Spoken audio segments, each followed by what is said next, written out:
I have today's forecast for you. Hot!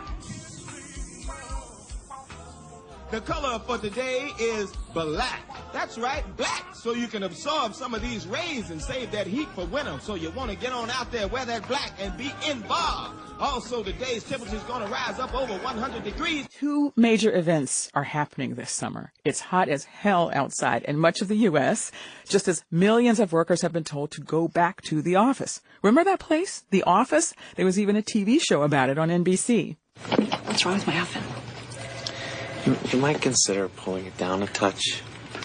Try to help a little high. Bunch of prudes. So what do you wear to the office when you might not have been wearing pants at home? Let's ask Johnny C. Taylor, Jr. He is president and CEO of the Society for Human Resource Management. Johnny C. Taylor, good morning. Thanks for joining us. Thank you, Michelle. Good to be here. Okay, I'm going to put you on the spot. What did you wear to work today? A polo. A polo and some sort of khaki pants. Normally, I'm in more formal attire, but it is just too hot. Are there really even dress codes anymore? Is that still a thing? Is it a code in the way that we thought about it 20, 30 years ago? No. Women have hose, guys have suit ties. Wait, hose, explain it. I don't know if everybody knows what hose is. That's too funny. So, for those who don't know, there was a time when women were expected to wear things like pantyhose. You could never come wear a dress, for example, and not have some pantyhose on. For the uninitiated, pantyhose is tights, only it's supposedly the same color as your actual skin. Thank you, Michelle. That's too funny because I'm like, I don't know. I never wore them, so I'm just using. I have two sisters in this. But my mother, I could remember her telling them, slips under your dresses.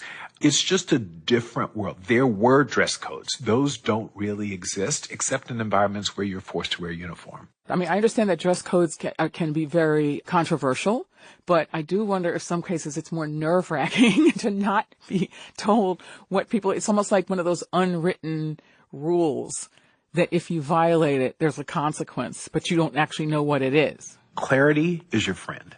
With this newfound flexibility now, you're right. You're in a world where you're subject to the sense of your employer. If that person feels some sort of way about how you're dressed, oftentimes they won't tell you, but it will impact your career trajectory. So obviously dress codes or guidelines are going to vary depending on your specific job. Mm-hmm. But do you think there's a benefit to a workplace culture where people are dressed up a little bit more? Growing up, my mother said, don't dress for the job you have, but dress for the job you want. If you're trying to position yourself, if you want to stand out, my opinion is that dressing up a little, overdressing can hurt you as well, by the way. If you overdress in a culture where people don't do that, then you stand out potentially negatively. Right? It actually hurts you. Interesting. So you think people think you're stuck up or you don't really belong there or something like that? That's interesting. That's right. Okay. This is another controversial issue. Are you ready? Uh-oh. Get ready. Okay. Shorts. Yes, maybe, no, or hell no? Hell no. Unless you're a phys ed teacher or a gym instructor, the answer is no under any circumstances. And believe it or not, this is hotly contested. It is hotly contested. A lot of designers are making short suits. Listen, no. 95% of workplaces, that would not cut it. Okay. And another one. Sandals? So sandals generally are okay, particularly when it's hot. However, make sure your feet are in order, right? That's Johnny C. Taylor, Jr. He is the president and CEO of the Society for Human Resource Management. Johnny C. Taylor, thanks so much for talking with us. Thank you.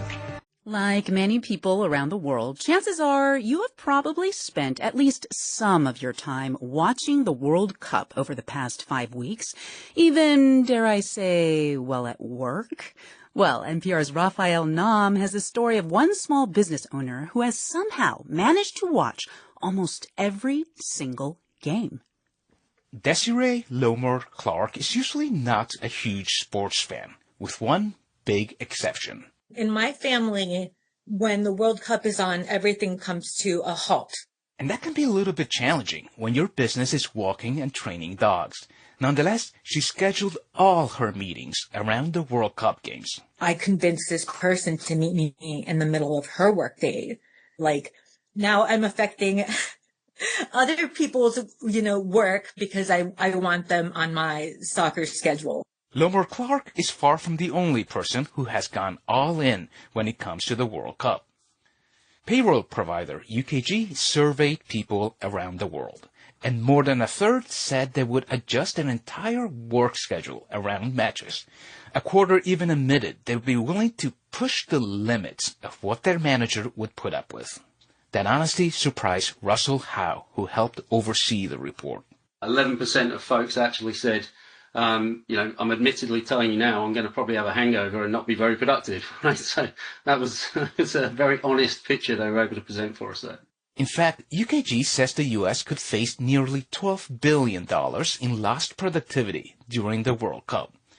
Now, it's difficult to know how much will actually be lost, but Lomar Clark, for one, acknowledges she hasn't been fully there during her workdays. I've been tired, I've been sleepy, and I've been half checked into work. So now that the World Cup is heading to an end, you would think she'll be excited to be getting her regular days back and no longer having to stay up past 11 to keep watching games. But instead, she sounds almost wistful. It's been really fun to have something to look forward to and to do for this past month so far. And the realization that there's only a few games left is hitting her hard. Like, it's bumming me out. I don't like the party to stop. But this Sunday, the party will stop. At least until the next one. It's 4 years away. Rafael Nam, NPR News. Trump's a wild guy.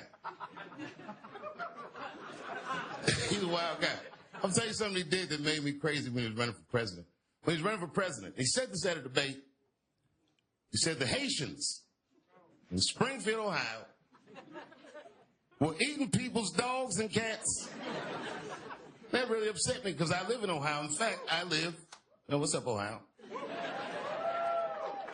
I live one town over from Springfield. Now, those of you who are from Ohio, I hope you know that's not what's happening in Springfield at all. What happened in Springfield is a lot of jobs went away.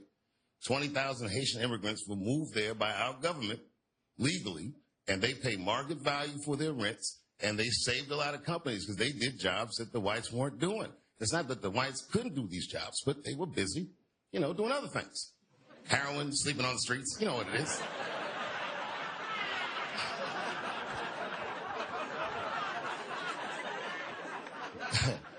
And those communities are immigrant communities who tend to be very successful. They don't come to America to not be rich.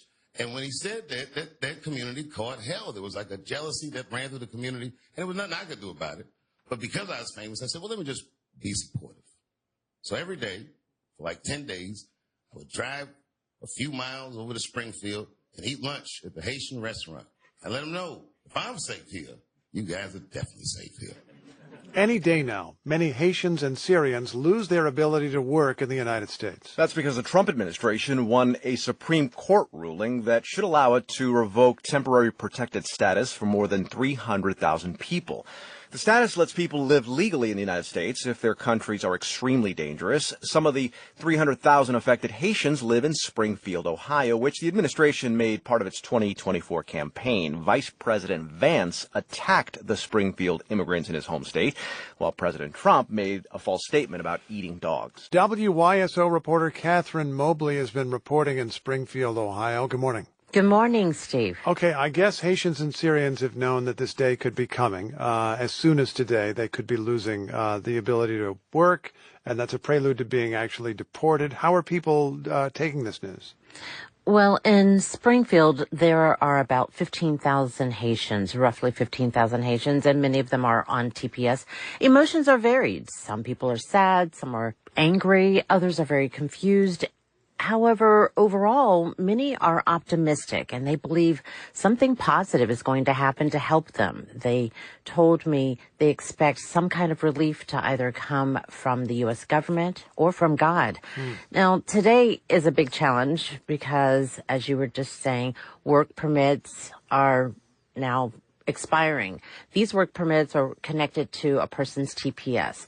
Their driver's license is then connected to their work permit. Thus, once a person loses their TPS, they lose their ability to legally work and drive in their community. And this definitely makes it very difficult for individuals to support their families, to earn an income, and, to pay their bills. I spoke with Rose Thamar Joseph. She had TPS. She's also an asylum seeker. And now she's very anxious about driving openly on the roads in the city. My driver's license is valid for 2029, but I still have to be cautious being on the street. If I don't have any needs, I will be cautious. I'm interested in hearing you say that people still have confidence and hope in God, perhaps. And I do know that the Supreme Court ruling, it's been made, it's final, it's done. There are some details for lower courts to work out, but is there any way that people could get out of this? Well, according to the Department of Homeland Security, no. I reached out to the department for a comment, and in an email, DHS directed me to a statement recently made by the department's general counsel, James Percival, during an interview on Fox News. President Trump has been trying to end these programs since 2017. So these people have been on notice for 9 years that this day is coming. So what we would say now is it's closing time, which means you don't have to go home, but you can't stay here. The good news is it's not too late to get a $2,600 check and a free flight home. Are people preparing to leave? Actually, Steve, there's no mass exodus. People right now are sequestering in their homes, and neighbors or non-Haitian immigrants, they're coming in to help. They're delivering food. They're delivering groceries. In Springfield, there's a place called the Haitian Support Center, and they've been fielding calls from people who have questions about their immigration papers, what they can do. Meanwhile, many nonprofits are encouraging these individuals who used to have TPS to apply for asylum, but that's a very slow process, and it's not any protection from being deported. Catherine Mobley of WYSO, who's been reporting in Springfield, Ohio. Thanks so much. Thank you, Steve. If people with temporary protected status lose their ability to work in the U.S., it would put more strain on the healthcare sector, which is already facing staffing shortages. Many TPS holders are working in the U.S. caregiving industry, making up 15% of all non-citizen healthcare workers. That's according to a 2025 study. Now, for more, we're joined by Katie Sloan. She's the CEO of Leading Age, an association of nonprofits and providers serving older adults. Leading Age has more than 5,000 members across the U.S. Katie, Mike Lawler is a New York Republican congressman, and he says immediately shutting off TPS would create a crisis in hospitals, nursing homes, and within disabilities community. Does that statement hold water to you? Absolutely, it does. We are a sector that has long been dependent on foreign-born workers to provide the care and support that older adults need. So in a nursing home, in home health, in hospice, in home care, it can be as much as 25 or 30% of our workforce are individuals who have come from other countries to the U.S. to provide this kind of care and support. What would a crisis look like? What could it look like? A crisis could look like nursing homes deciding, and we have members that have already done so, deciding to shutter some of their beds, close a wing, a home health agency that stops taking admissions, home care agencies that don't have available staff, creating truly a crisis in access to care and the kind of care and support that older adults need.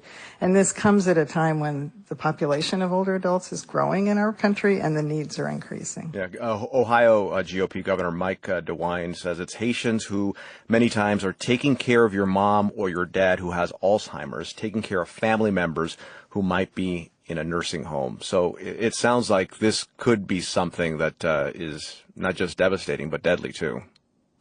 Well, and I think that the impact then falls on family members. If you can't put your loved one in a nursing home when they need nursing home care, somebody else has to provide that care. And so the burden, the responsibility falling on family members comes at great expense to families, financially, practically, emotionally, at a time when many families are already strained. But the other ripple effect that I think is important to note is that there is an impact on hospitals. If an individual's in a hospital and ready to be discharged and there's no place to discharge them to, they can't go to a nursing home or to home health for necessary rehab services, then they end up staying in the hospital.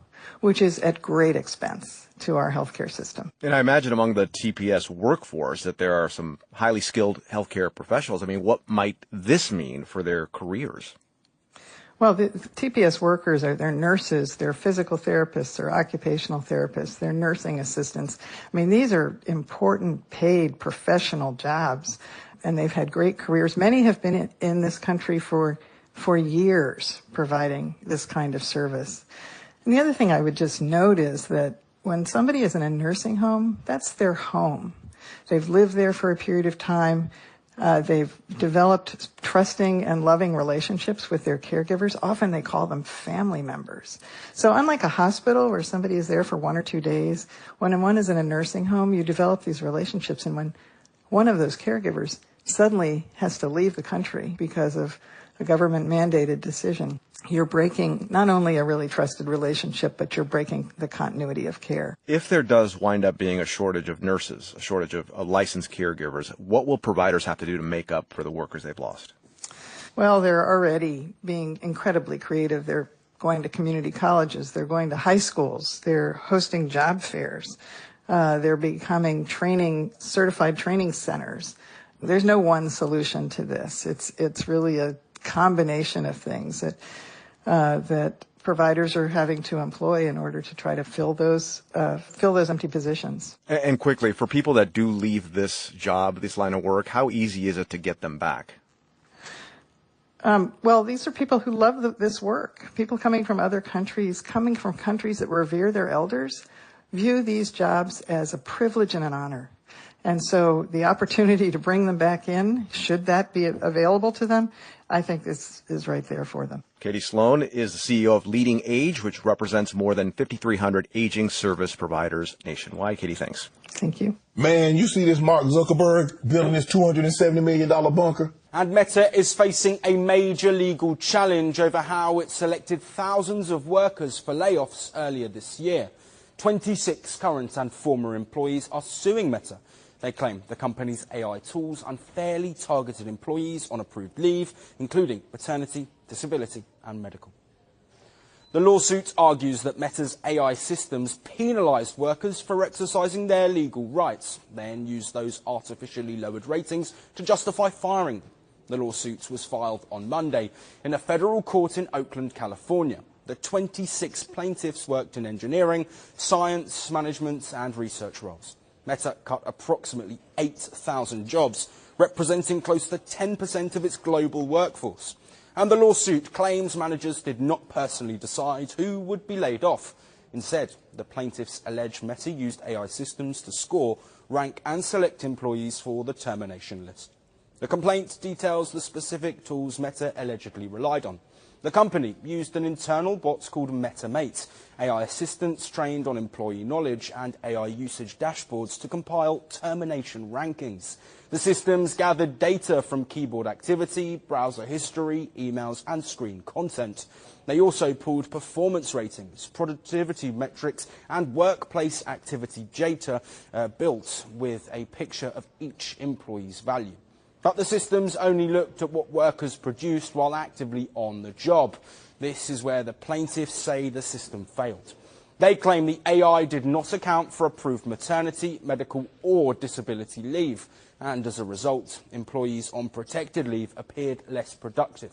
The lawsuit says those lower ratings made them more likely to be laid off. The result was that employees who took protected leaves were disproportionately selected for layoff, based on scoring that not only failed to account for their protected leaves, but in effect penalized the employees for exercising their legal rights to these leaves. And this lawsuit stems from a much larger controversy over Meta's approach to artificial intelligence in the workplace. Meta introduced an AI employee monitoring program earlier this year. The program was designed to capture workers' keystrokes, mouse activity and browser history. It also gathered data on messages, emails and location data on company devices. Meta CEO Mark Zuckerberg defended the program during an internal meeting. He said the goal was to train AI models by observing how Meta employees work. Zuckerberg said the company's workforce provided high-quality examples for AI to learn from, But the program sparked concerns over employee privacy and trust. Meta announced the monitoring program through a low-visibility internal post made by an engineer rather than a senior leader. On some teams, employees received no consent prompt at all, and initially there was no way to opt out. Employee backlash mounted quickly over several months. More than 1,600 employees then signed a petition saying the program violated their privacy. The pressure forced Zuckerberg to announce in June that he was pausing the program, but by then the lawsuit alleges the damage was already done. Meta's situation reflects a broader trend across the tech industry. While cutting jobs, Meta reassigned around 7,000 employees to AI-focused roles. The company has also sharply increased its AI spending. It now expects to spend between $125 and $145 billion this year. Much of that money will go towards data centers and AI hardware. According to a job cut report by Gray and Christmas, the tech sector has accounted for nearly 1/3 of all job cuts this year. AI has been cited as the leading reason for layoffs for the 4th straight month. The court will decide whether Meta's layoffs can proceed while the case moves through arbitration. The lawsuit is also expected to test how far companies can rely on AI to support employment decisions, with questions over transparency, accountability and worker protections now under the spotlight. Worker protections now under the spotlight. Fox is up and over a construction site accident, a deadly one. You can see that construction site down below, LAFD on scene. Let's check in with Stu for the latest. Stu, what do we know? Hey, good afternoon, Marla. You know, these are one of those ones that it is always just so sad to get to. Somebody losing their life, basically just going to work, no malice involved, and an accident happens, and now that person not coming home today. Let's talk about where we are also, and exactly like you said, what's going on and what we can kind of glean from Skyfox on how that accident happened.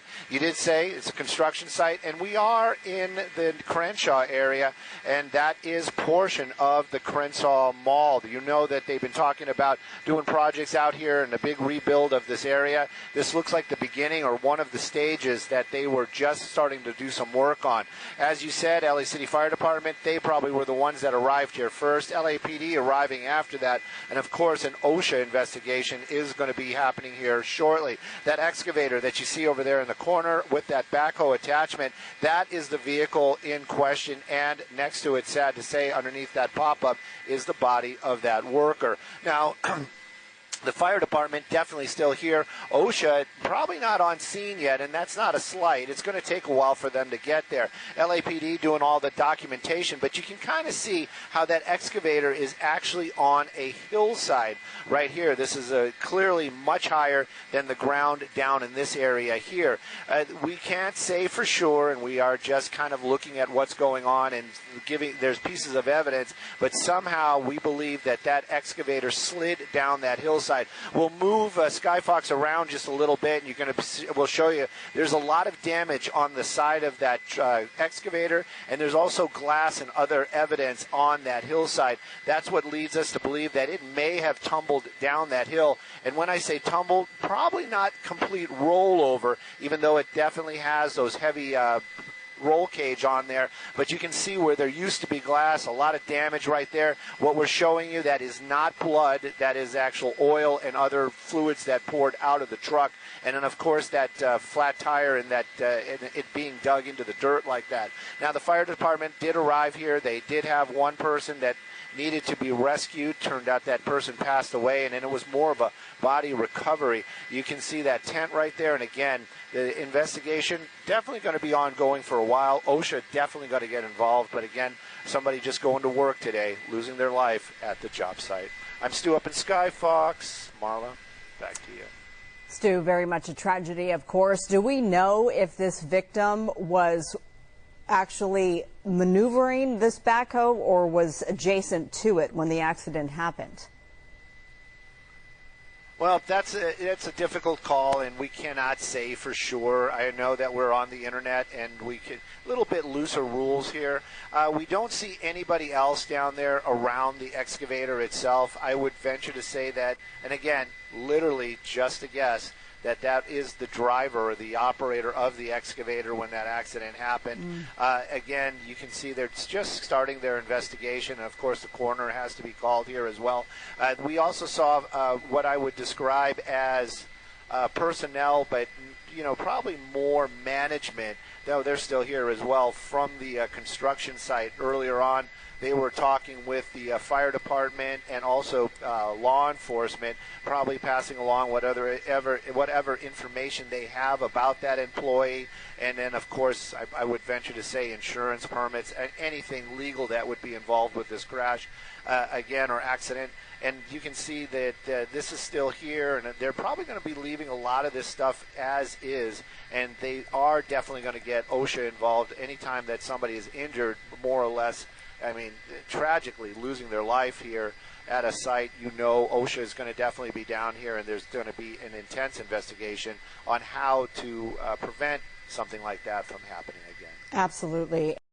KC FedEx driver caught on Ring camera saying nigger at black-owned business because they took too long answering door. By Ryan S. Every morning, Shauna Morrell prays. She sits in silence and prepares herself for whatever the day might carry, good or bad, easy or hard. On Tuesday morning, she says, she missed that ritual. And by the afternoon, a FedEx driver standing at the door of her own business had reminded her exactly what she prepares for.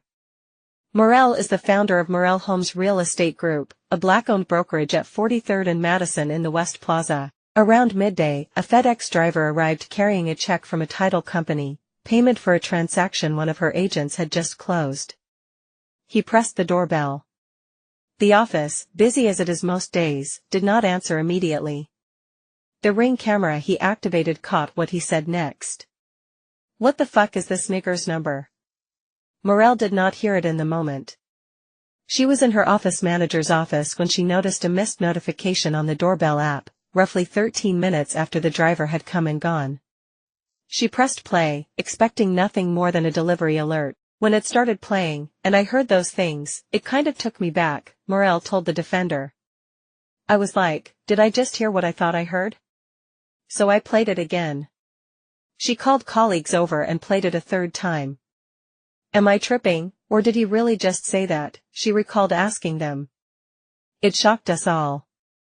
FedEx driver's racial slur was aimed directly at the black-owned Kansas City business. Mull's building houses two black-owned companies on its first floor, her brokerage on one side and her partners on the other. A lawyer's office is upstairs. Deliveries arrive multiple times a day, and drivers sometimes press the wrong buzzer looking for another tenant. So before she let herself conclude anything, Morrell went looking for the package. She found it dropped on the ground at the doorpost. The label carried her company's name. When I saw that it was our name, so clearly he was talking about my company, she said. After that, when I determined, okay, you were coming for me, then that's when the anger came in. That was not necessary. The detail that stays with her is the button itself. The driver pressed the doorbell that started the recording. He clearly pushed a button to start the recording, she said. I guess he wasn't thinking that that was going to pick up. Morrell attempted to reach the FedEx station that serves the area after community members texted her its number. Someone answered the phone, then hung up. She had a meeting to run and a business to operate, so she has not yet gotten through. She says she intends to file a formal report. It's unacceptable, she said. What accountability from FedEx looks like after the Ring camera incident. Asked what she wants to come of this, Morrell told me there needs to be accountability. I never want anyone to lose their job, she said. But that's a grown man. He has to be accountable for his actions. If that's the policy, if that's the rules and regulations, then he made his bed. So now he got to lay in it. She wants to speak directly with FedEx about its standards for employee conduct. I know you can't control everyone, but there are standards, some policy rules and regulations around employee conduct. That's what I want to get more information on. Morrell Homes Real Estate Group, the black women-founded brokerage he slurred. The business the driver reduced to a slur is one of the most significant black-owned brokerages in Kansas City. Morrell Homes Real Estate Group launched in December 2021, coming out of the pandemic as a team of 14 Black women real estate professionals. 5 years later, it has grown to nearly 40 Black and minority agents serving buyers, sellers, small business owners, and multifamily investors across the city. I was born and raised in Kansas City, and I believe that our community deserves positive professional representation in the home buying process, Morel said. We're here sharing love and support for our community. And that's what I expect from everybody else. The check the driver delivered that day tells the truer story. Inside that envelope was a closing, a family stepping into a home of their own, a transaction completed by a Black agent at a Black brokerage in a city that spent a century trying to keep Black families from owning anything at all. He left it on the ground. Morel picked it up and went back to work, because there are nearly 40 agents in that building doing what no slur can undo, putting Black families in homes, one set of keys at a time. A deadly fall at a Harris County worksite is now under investigation. Here's the deal. Deputies say 2 workers got into a fight. One of them fell 30 feet into a utility shaft. It happened on Sheldon Ridge Way near Garrett Road. Troy Kless, he is live. Troy, what's happening there at the site? Well, the work site is closed as investigators pulled the man's body out of that utility shaft several hours ago. And behind me, where those red and blue pipes are, is the area that investigators were focusing their attention. Earlier today, though, we did see that the victim's family was on site waiting for answers, though there's still limited information right now. According to the Harris County Sheriff's Office, they say that they had to wait to retrieve the body due to inclement weather. According to the Harris County Sheriff's Office, a deputy was flagged down around 7:45 this morning after the man fell down the utility shaft. It's unclear if the man was pushed or accidentally fell into the shaft, but several witnesses, including the man's co-worker, were detained on site and interviewed. I'm told by the Harris County Sheriff's Office they are interviewing the co-worker who got into the altercation. And we could see that the victim's family was visibly upset. The medical examiner's office will also determine a cause and manner of death. Earlier this afternoon, about an hour ago, there was a drone operations team that was on site taking additional photos of the area. And once we learn more information, if there will be any charges filed, we'll make sure to update you as we learn more. Reporting live in East Harris County, Troy Kless, KHOU 11 News. Certainly a lot will depend on what information they get from that co-worker. Troy Kless, thank you. Police are searching tonight for the gunman who shot and killed a pizza delivery driver in North Philadelphia. Investigators say the driver was dropping off pizzas at a Philadelphia Housing Authority apartment, but the address turned out to be abandoned and the driver was gunned down. Action News reporter Amanda Pitts live for us in North Philadelphia with the latest on this story here. Pretty disturbing, Amanda. Disturbing indeed, Shari. Police tell us that man was simply doing his job delivering pizzas when he was shot and killed, ambushed, shot in the back of the head. He worked here at Pete's Pizza on Ridge Avenue in North Philadelphia, just 5 minutes from the scene. His co-workers too rattled by this to speak to us today, but his boss says he was a great kid. Nonsense, senseless. A pizza delivery gone wrong in North Philadelphia overnight. A 28-year-old delivery man was found shot in the back of the head after dropping off pizza to a vacant unit. It happened at the Raymond Rosen Homes on the 2300 block of Edgley Street around 12:30 a.m. The man was found shot in the courtyard of the housing complex. He was laying on the ground, unresponsive, bleeding heavily with a gunshot wound to his head. Police say Philadelphia Housing Authority cameras caught 2 people following the victim prior to the shooting. Shots were fired just off camera. That's unfortunate. Maybe because of the cash they carry, maybe, but still, it's nonsense. Action News has learned the victim worked here at Pete's Pizza on Ridge Avenue for several years, 1 mile from where the killing happened. Customers today shocked by the news. They're really nice people. It's very sad to hear that happened. At the scene, investigators discovered 3 spent shell casings just inches away from where the victim was found, an indication that he was shot at close range. Nearby, his Mazda was found with a pizza warmer inside. Police believe he delivered the pizzas before being shot. Inside the vacant property, there's 3 pizza boxes as well as a bag, and none of that seems to have been opened or touched. George Johnson is a delivery driver himself. He says it's a dangerous job. He was previously carjacked. 3 guns in my face. What do I do now? Pray. Now, this is the second pizza delivery driver killed in recent years. Back in 2024, one of them was shot out front of this store. Again, that was a few years back in 2024. In this case, police are asking for the public's help. They don't yet have anyone in custody, though they do have a lead, that number that was used to place that pizza order. We're live in North Philadelphia tonight. Amanda Pitts, Channel 6 Action News. Shari? Yeah, it really is senseless. Okay, Amanda, thanks. I'm in a New York state of mind. New York State. I'm in a New York state of mind. Stunning allegations tonight against the NYPD's 46th precinct in the Bronx. An NYPD inspector and former commander is charged with attempted rape of a female officer. At the same time, 3 female officers at that same precinct filed a lawsuit against the NYPD alleging sexual harassment and a hostile work environment. Alice Gaynor reports.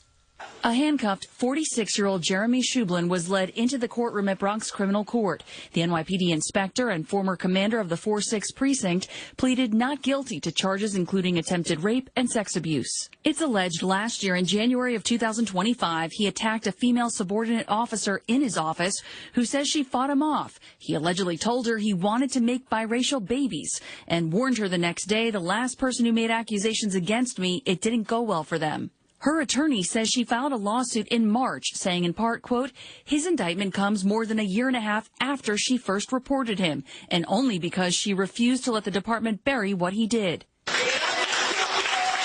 When Shublin left free on bail, supporters cheered. I'm on the community board, and Inspector Shublin is an honorable man. He's been suspended without pay from the NYPD and will be back in court in October. Separately, 3 female officers at the 46th precinct are suing a different commanding officer, the city, and NYPD commissioner, alleging sexual harassment, hostile work environment, retaliation, and discriminatory treatment there. They accuse the commanding officer of turning the command into his personal sexual playground, and when Latina female officers resisted, avoided him, declined him, or complained, the department protected the command structure instead of protecting the women harmed by it. That command has lots of problems. This is only a tip of the iceberg. We spoke with the women's attorney, who is a former NYPD officer. It's one thing to be a police officer. It's already a tough job for women, and then to make it even tougher when they're objectified by their own supervisors. The NYPD says this is under internal review. The city's law department is not commenting. Alice Gaynor, CBS News, New York. The women are seeking damages, attorney's fees, and a change at the precinct. We just talked about John Burge, champion, master of genital mutilation. We just talked about John Burge in Chicago, Windy City, last week, literally. Hadn't even been 2 weeks. I don't even know if it's been 10 days. Really, I have to look at the calendar to count. It's been 10 days on the dot because he was here on the 6th. 10 days on the dot. We just talked about him squeezing, fondling, shocking, smashing black males' testicles for 2 decades. He and his racist white henchmen in Chicago. He said, man, he did do some sexual abuse of black females too. I got Dr. Baer's report where he includes that. I shared it online after the program because he said he couldn't put everything in the book.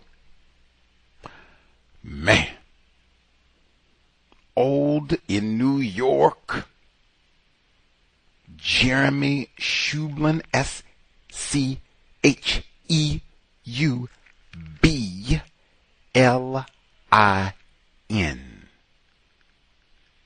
Suspected race soldier, alleged rapist.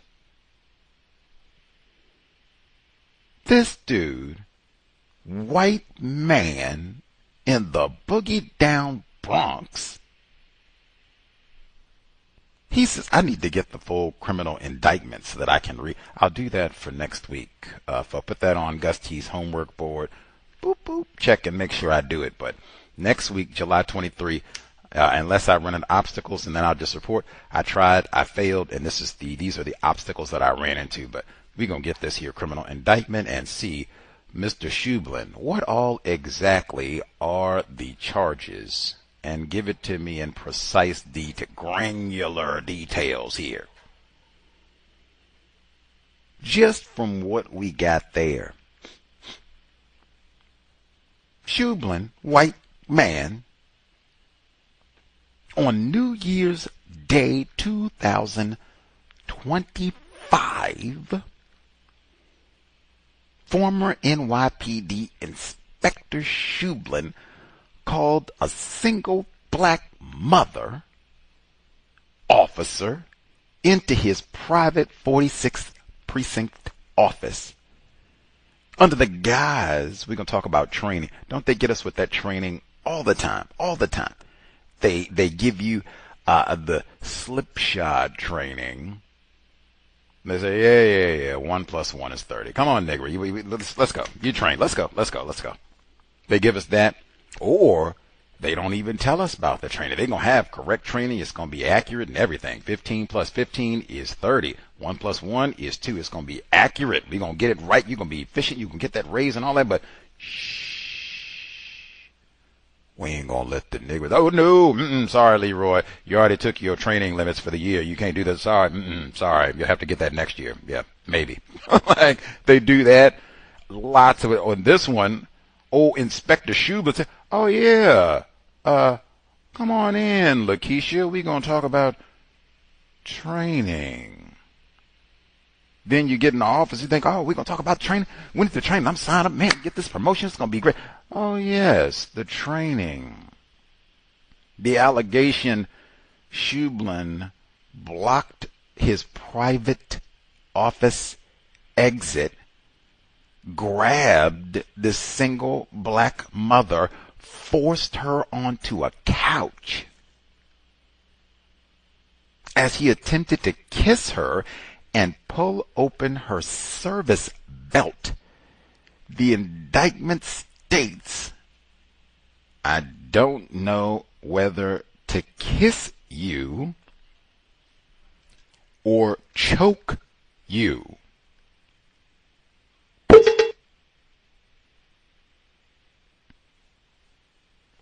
Context of white supremacy. New York, city of dreams. Indeed. Abner Louima rolling over in his grave. He's not dead. I'm just, Gus T. Renegade, the worthless Negro from Virginia, in for another broadcast, hopefully to share constructive information on the global system of white supremacy. You could almost take any of those reports. That's why, take that last one, Inspector Shublin, that's why we have every Thursday Neutralizing Workplace Racism, 8 p.m. Eastern, 5 p.m. Pacific. Every Thursday, dial in 720-716-7300, the code 564-943 pound. Press star 61 if you would like to participate. Number again, 720-716-7300. The code 564-943 pound. Press star 61 if you would like to participate. The email untiljustice@gmail.com. When I say this broadcast not for spectators, if you have figured out, hey, Shublin knows better than to try something like that with me. Now, yeah, he's a white man, he's armed, and you're powerful and all that. He could fire me today, but I tell you one thing. I don't know whether to choke. One of us is not coming out of this here office.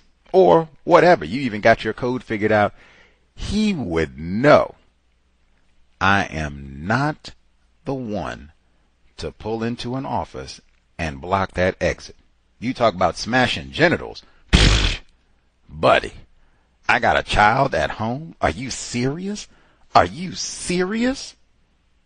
We gonna fight to the death, buddy. And again, if you got the code, you don't even get called into the office. They already like, we have to get somebody else because I might have to. I know I'm gonna have to kill her. Ain't gonna be no choice. Choke or kill her. I'm gonna have to kill her. Already know. Way too much black self-respect. Look like she got some sort of strategy already worked out. Whether yet, we'll get a different one. We'll get a leave that one alone. Let's see. What about? Yeah, we'll get one of our others. If you have a code to neutralize Inspector Schublin, be on speed dial 720-716-7300. The code 564-943#. Press star 61 if you would like to participate. That right there is also why mandatory. You have got to talk to your offspring about racism in the workplace. Mandatory. It is widespread. Any career, any field that you could think of, and particularly the sexual abuse is so widespread, males and females. This is at the police department. And we could have been having this conversation about McDonald's or any other. They had that was a part, the LA Times, they had a big series about, oh my God, some of these upscale restaurants, it's just terrible. They are abusive and hostile, and the sexual abuse, it is so rampant. You have to talk to your children about that. And even these are things to preempt some of that behavior. And some of it might even go all the way back to that first report about what do we wear in the workplace. That's come up for, with us in a variety of different ways, but even telling your children and modeling to your children. I do not enter the workplace to show off my sense of flair and style, to show off, my body and to make a sexual impression on people, males or females. If you are a female, you've been drinking your water, you don't eat them Cheetos, get your exercise in. I'm not going in to show off how flat my tummy is and nothing with my abs out and everything. For Inspector Schublin, excuse me, I don't, no. And even if you don't work with any race soldiers, I don't think that's the impression that we want to get. And for males as well, because I've seen that, you get to go and lift all the weights, massive muscles, and I'm going to flex my biceps and pectoral. Well, John Burge is there too. Rethinking Rufus. We've talked about that. I've said consistently, you do not really want to attract attention for your wardrobe for many reasons. The attention is on the work that I do, my value to the company, Mr. Zuckerberg, not my physique, exquisite though it may be. Let's see. We'll get to some of the, oh man, I have to get a report. I forgot Dr. Welsing's report. I'll read a teaspoon from Dr. Welsing's report as well. But the audio segments that we heard, I was right with the wardrobe, and then we can get back to Inspector Schublin. But with the wardrobe, they talked about adjusting how you dress for the heat in the workplace. Now that is important because many people, and even that one I find ironic. Why is that, Gusty? Well, the high temperature in Seattle today, 62 degrees. Coldest winter I ever spent, the summer 2026 in Seattle. We did have several days of 80-degree heat this week, but I mean, we have had I bet you we probably had an equal number of days in July and June of days where the high was 60 degrees or lower, in the 60s or lower, or in the 80s or lower. If I had to pick which one did we have more of, 60s. Any hoodles, because even some of the FIFA tournaments, games, it was in the 60s. Anyway, what to wear when it is heat wave for the rest of you folks on the plantation. You still want to be codified, even if it's 100 degrees and all of that. I'd say unless you're one of those folks in the food trucks with the broken air conditioning and you've got the fryers going all day long, it's 110 degrees and that sort of thing. Unless you're there, you still want to be pretty professional in how you dress. He said no shorts. He said in 95%, and that was Johnny C. Taylor Jr., black male, victim of white supremacy. He said no shorts in 95% of work environments. That would not work. Well, I was thinking that the post office, I think they do have a uniform where it's short pants, but that's one of the few professions that I can. Sometimes, even with that, to be a postal worker, they have all them white dogs and racist Dobermans. I would want pants on. You got a lot of people who do not have the best lawn care and got all kinds of things that's going to scratch you to death and cut your legs up trying to walk to their mailbox. Like I would, unless it's like 110 degrees, I would probably want pants on. But I do know that the postal carriers, mail carriers, that they do have a short pants uniform, but I think that is true for most jobs. T-shirt, short sleeve shirt, certainly, but maybe not shorts, and maybe not go too crazy revealing body parts and such, flesh, just because it's going to be hot. Same thing. Inspector Schublin, you probably got one on your job, or 5, or 10. Do you really want to be showing out for Inspector? He said, I want to make me some biracial babies.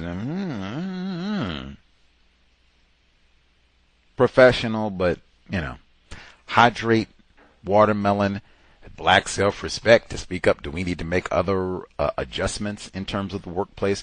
And even maybe asking, if it's going to be 110 degrees and we don't have air conditioning, can we wear shorts?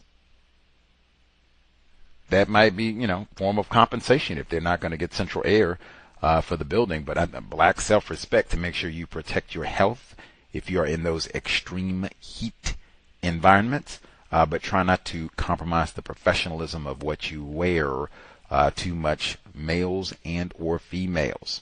I thought that was great advice as well. He said no shorts, right? 95%, not going to work. Sandals, check, to make sure, but should work. I thought that was important as well. Mr. Taylor said it used to be, and in some places like we have a uniform type thing, that it would be, this is a hard copy written literally in black and white. This is the dress code. You're expected to adhere to it, boom, boom, boom. And you don't really have that as much now, although he said they have so-called unwritten rules where you could be punished, where you don't get promotions, raises, that leave you out of training opportunities, where they do not like your wardrobe, but nobody says anything about it because they don't really have a wardrobe policy or it's not enforced, but it's we don't like that. So you just don't get out, that sort of thing. And even that could go the other way. If you work in an environment where people don't really dress up and you come in a tuxedo or what have you, or wear cashmere every day, might work against you too. So try not to get out of hand, but be professional. Like I said, I'm a big proponent. You are clean, you are hygienic, but you it looks like you just wear the same clothing every day. Doesn't necessarily have to be the same shirt, although, hey, I have seen white people where they buy 5 of the same polo top, 5 of the same trousers, and I mean like the exact same. Not like you got a blue one and a brown one and a black one. Like, no. I got 5 brown ones. Like, That way it does literally look like I'm wearing the same thing every day. So the attention is never on my clothing. And wow, look at that jewelry. Where did you get those shoes from? Oh, is that cashmere? None of that. Professional, clean, business. I'm ready to, I look appropriate for whatever role, but I am not showing off my sense of fashion, style, my physique, none of that in the workplace. Let's see. The report about people watching FIFA on the job, I would recommend that is not you. Especially now, you also heard later on Mark Zuckerberg and them talking about technology to track what keys you are striking and what websites, what you're doing on this device that is not yours, to record all of that so they can assign a metric value as they evaluate who are we going to fire. You did hear that later on, yes? I did, if you weren't paying attention. Get to that later. But I would not be someone who, we're watching the game at work, even though, hey, we were in Seattle, host city. There was a lot of that here. They said it was like $12 billion in productivity lost. Man, Seattle, we chipped in a good part of the distraction, and I ain't fixing to do nothing. You ain't getting no Starbucks latte or nothing because we watching the game. There was tons of that. I would not, if I'm classified as black, I would not want that to be me. I'm not, if you work at a desk and you got a computer, oh no, I'm not sitting here. Ain't gonna be that they had me. Whoa, this nigga sitting in here. You ain't even been to Argentina. You don't know nothing about no Messi. What you doing? What? No, sir. No, ma'am. And if they got a TV there, because I know for some work environments, they get goofy like that. They'll turn the TV on. March Madness, I've seen that sort of thing. They have those tournaments and all that. Oh my God, we got to watch all that shit. Man. No, sir. No, ma'am. It's not going to be there. Leroy done spent the whole day down there. Why? I know the niggers in the ball game. Nah. And like I said, and you sit up and do all that watching, especially for black males, you're messing up what I said. Hey, no sports. No sports. They got all that stuff on demand. You can watch it at home, get in your leisure, get your jersey, and do all your rooting and yelling at the screen and everything else. Do that at home. As far as work goes, you have zero interest in any white ball games. They're not going to come and find nothing on their device where you've been watching the game or what. They said that people in there saying, man, I'm going to be drunk, hungover. I'm not really present to be doing no work today. What? And this tournament then went on for like 2 months. I told this started and was causing disruptions in Seattle before Juneteenth. We weren't even one of the cities that's going all the way to the finals, and it caused disruptions here for about a good month. And it's still going on. What is that? About a tenth of the year?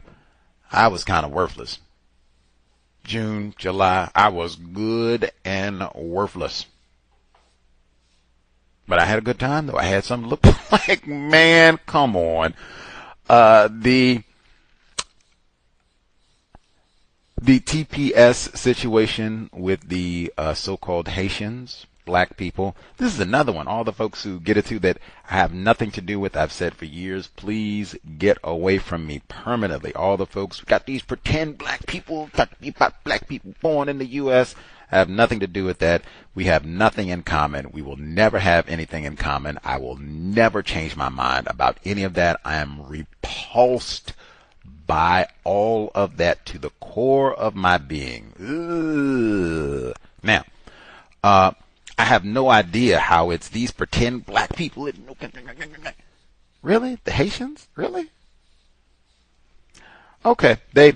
With the TPS, they NPR, they spoke with person suspected race soldiers, said, hey, you should have known this was coming. It's last call. You get your $2,600 check and a free flight out of here. I said, wow, that's just so flagrantly vile and racist. Even the Why is it a $2,600 check? Is that because it's the year 2026? They just pick random numbers. Like, did you all sit down and, use some sort of metric to calculate that they should get $2,600? If they'd been next year, they would have got $2,700. Anyway, they go through all of this about, hey, we argued and blah, blah, blah. And that was one of the first times that we heard in the report, what should we do? Pray. That sound kind of dire. Anyway, but they're trying to figure out, if they're going to be booted, just having to think people like this that are in such a vulnerable position to think they're stealing attention from black people that cause problems for black people. Really? Victims guaranteed qualified, I guess. I do not. Anyway, but they talked about that specifically with health care. These folks with the temporary protected status, they make up about 15% of the non-citizen healthcare workforce. That is pretty substantial, I think. And even I thought it was so important, that NPR report, they said, man, it is. We got this aging population. In a sly way, I felt so grand hearing that, because I've been saying all this time, hey, we got the silver tsunami, as they call it. All of these aging race soldiers, white people, 70s, 80s. Trump, see? It's right in your face. Joe Biden, it's right in your face. You got all these, Hillary Clinton, Bill Clinton, these folks, what they say, they are not spring chickens. You got lots of old white people. They are going to, who going to dump my bedpan? Who will help me remember to take all these medications and everything else? Who I'm going to tell racist jokes about? And we don't have enough young, and they said to have people come from a country where they revere the elders. They don't do that here? That's not a part of white culture? White people don't revere the elders? Really? Shocking. What do they value? Practicing white, what I say? Negro jokes. Raping black people. Anyway, but they said we need, these old Haitians, Toussaint and them, we need them. Who gonna dump the bedpans? We got all these old folks. Whatever. We got $2,600 check, free flight, beat it. But cutting off your nose to spite your face, ain't that what they say? Metaphor? Not just with the other jobs. Dave Chappelle and them are talking about in Ohio, healthcare specifically, because they even said in the report, we've been having healthcare shortages for years. We are very dependent on these foreign workers to come in here, and now we getting rid of them? Ugh. Well, we got even more older people, and we just coming out of the COVID? Ugh. What is valued more than anything? Practicing white supremacy, racism, and even with this specifically, if these were not Haitians, do I think this would be happening? Absolutely not. That's why they just went to Supreme Court. Absolutely. If these were, I don't know, Ukrainians, do I think this would be happening? No. Let's hey, let's say it was some of the Frenchies, Wimby's cousins and them, and they say, hey, it's hot, man. We about to melt in France, and we sad our soccer team lost. We need asylum. Let us come hang out over here. I don't think it would be all. I think they would get all the TPS they need, and Wimby's white mama and her white Frenchy cousins, they would be fine. Francophile, see, still think, never mind. The report on Meta, that was one I was talking about before. They said old Mark Zuckerberg, suspected race soldier, that they cooked up some sort of metric to put a value on each employee and then let the AI decide who out of all these folks that we're going to end up cutting 8,000 people, let the AI do the decision making. after we assign a value. And they have this suit because they said, hey, man, we were taking days off that we were supposed to take. Now, we've heard that before, too. We've had a number of folks who said that they're in job situations where you get like a really high number of days off. I'm going to pick something just random, like 25 days. But if you take, let's say, 19 of your 25 days, oh, man. Well, I said before, the unwritten rule, that's like you coming in here in a clown suit every day. Like, according to the contract you signed, policy and procedure, you do legally have 25 days that you can take every year. You only took 19. You're only supposed to take like 12. But that's not the written rule. You're supposed to know that, I guess, by observation, osmosis. I don't know. But they have lots of things like that. So apparently that was a part of the metric there where approved time off and all of that counted against you. Wow. That, and if they're going to end, even that's one where they said you do all that FIFA watching and whatever else, Cat Williams on YouTube, they got the program to track your keystrokes and everything. I'd heard that sort of thing before. I think they really were talking a lot about that during COVID because they said, oh man, we got all these folks working from home and we can't really look over their shoulder and check on them. So, oh yeah, we got to have this to track what you're doing. We're going to give you a device, but it's our device. So we're going to track, what you're doing and where your mouse is going, your cursor and all the rest of it, what keys and everything else. That's why I said, like, hey, you are using this. Is not your device. You keep that in mind with literally with every keystroke, every app you open, every site you visit. This is not my device, and they're probably looking at they are looking at all of this. Matter of fact, I remember during COVID, we had a listener report, and I don't even remember it being associated with discipline. This was just gossip and racist amusement. There was a Cal's listener. She worked for a company. What I just said, COVID, they were giving people devices so they could work from home.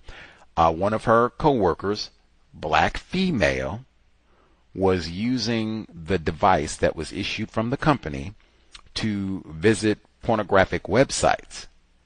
She either didn't know or forgot. Maybe they didn't even tell her to begin with. Maybe they did. Who knows? Either way, she was not aware that they could track which sites she's going to and all of that, and that they were actively monitoring all of this. So that, hey man, she visiting these porn sites. Now again, there was not we need to have a discussion, corrective behavior. This isn't allowed. We do monitor these. Let's make sure we're using it for, correct professional business matters. No. This was Lakeisha's in there, and it was, they could view all the websites and everything that you visit, and they, of course, they could control the camera.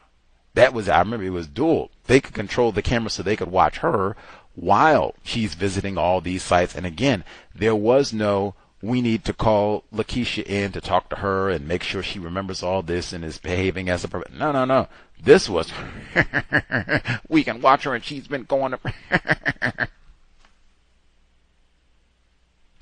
I would keep all that stuff in mind while you're using your device. Even if they give you one to take home, keep all of that in mind. And if they're going to be doing things like that, like assigning values, even I think they had some sort of biometrics where they could calculate how often you go to the restroom to see if you're one of those people that just goes to waste time in the bathroom, play on your phone or whatever. You end up spending like 3 hours of the day in the bathroom, that sort of thing. But they were putting biometrics on everything and how they, calculate your value to the company. That's why I say if you get an email, you work with the public and a customer, they want to write in a compliment. Wow, you provided amazing customer service. And those other bozos at the office, man, they mess my order up every time, and I end up having to spend all this time on the phone with them. It lasts 30 minutes or an hour and all the rest of it. And man, you cut through all that foolishness. We get out of there in 5 minutes. Like, man, you should get a raise. Matter of fact, you should train the rest of them bozos so they do the job right. Man, put that in the file. I don't know how many points that should get me, but that should be at least worth a half point, at least. And then any more like that that you get email from a coworker, they email, boy, I really want to say you did a great job. That presentation, it was crisp, had your data together, you didn't waste no time with us, got us in, out, I understood everything the first time around. Excellent work. Oh, if they put that in the email, put that in the file. Again, I'm not saying that should automatically get me the raise, but that should count for a few points. And like I said, I would not be doing no sports viewing, nothing on the device, but things for the job. Even if you don't have your own device, you are not using this to check your email. And like I said, they get your password and all of that. Like, do you want Inspector Schublin? Do you want him to have your email password? Okay. We heard the report from KC Defender by Ryan S. They were talking about black entrepreneur, victim of white supremacy, Shauna Morell. She operates Morell Home Real Estate in Missouri. And she black, and I said for years, if you are an entrepreneur, self-employed, as they say, it does not mean racism is over for you. Not by a long shot. It just means it will change how you experience racism. You'll have to have different codes for a different mindset for how you're going to deal with this aspect of racism in the workplace.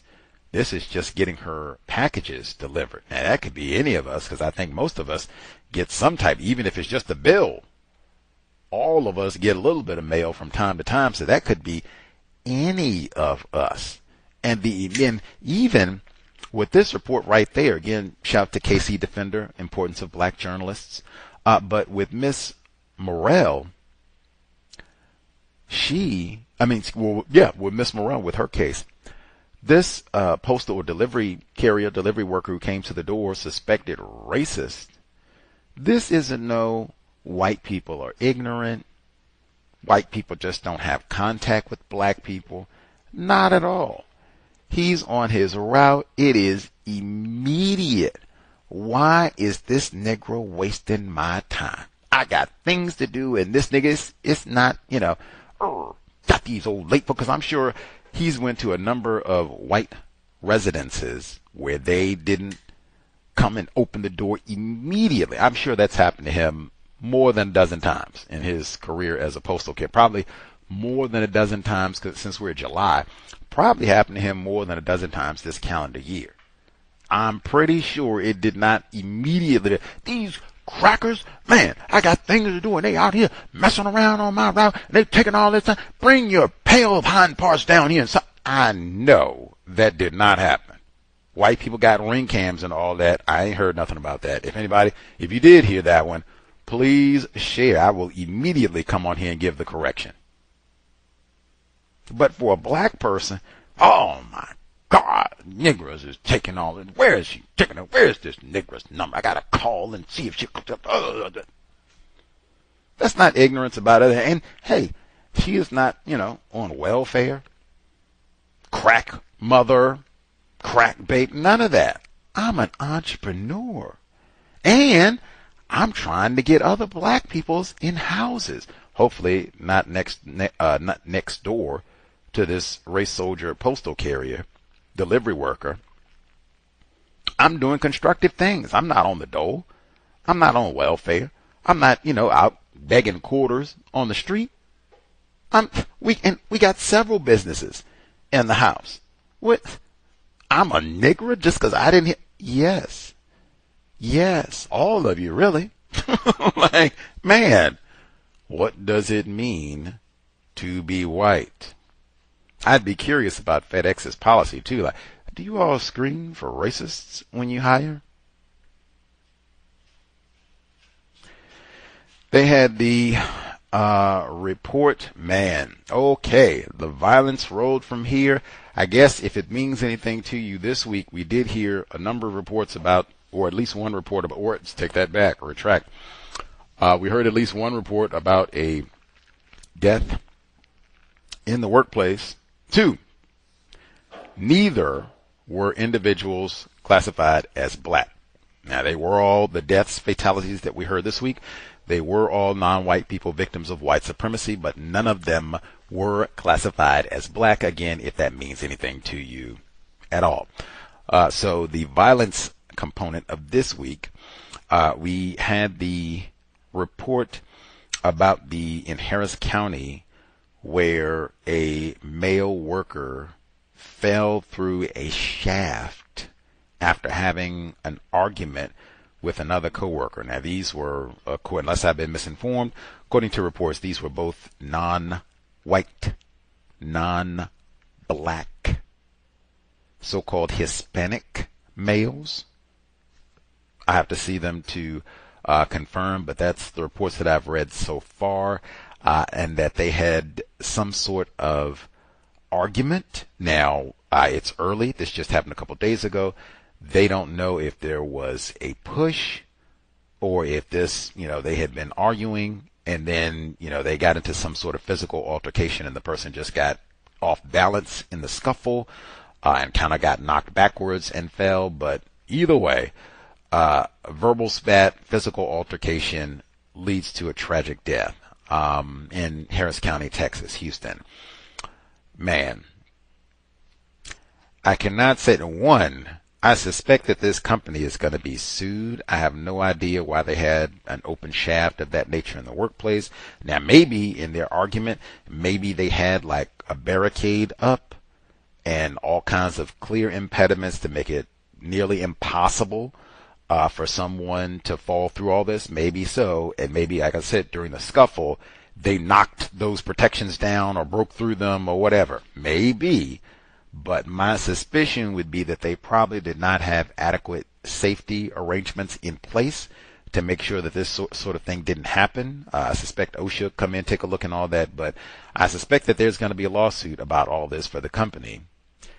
2, minimizing conflict in the workplace.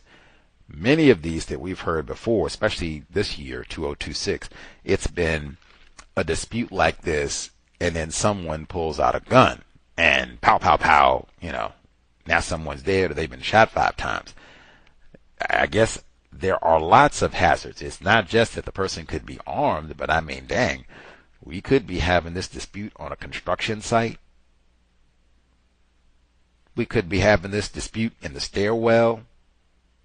There are lots of other dangers to having some sort of physical dispute, conflict with a coworker where you could be injured, maybe even fatally. They even had that report where a female grabbed, I think, a can of Lysol and hit a female over the head where she had to get stitches and go to the hospital, like can of Lysol, and ended up having to go to prison for that, for a can of Lysol whacking somebody. So, man, minimize conflict in the workplace, especially. That's why I said we're just talking about the job. We're not talking about no FIFA tournament, who won, who lost, because people get real riled up about that too. We're just talking about the job, and if it seems like we're getting a little bit upset, people are cursing and yelling and breathing all hard in it, well, I'm going to go to the bathroom. Someone has to have enough sense to, I'm going to get out of here. I'm not going to escalate. Have me thrown down an elevator shaft, thrown down a stairwell, shot, stabbed, clubbed over the head with a stapler. None of the above, man. None of the above. Minimize conflict in the workplace. And I keep saying safety. I would be on the lookout for safety hazards, because I mean, if they had their argument, like I said, I don't know if it was a shove, if it was a push, if it was intentional. I guess they'll investigate and figure all that out. But if this was a, what you say, and all it took was a slight shove, which, that might be criminal in this case, but if it didn't take anything major, like they weren't doing WWE grappling and body slamming and that sort of thing, and this resulted in a fall, like, oh man, that's the sort of thing I would be trying to eyeball in advance. Like, whoa, this is a safety hazard. Something should be done about this. Try to identify those types of things. Speak up.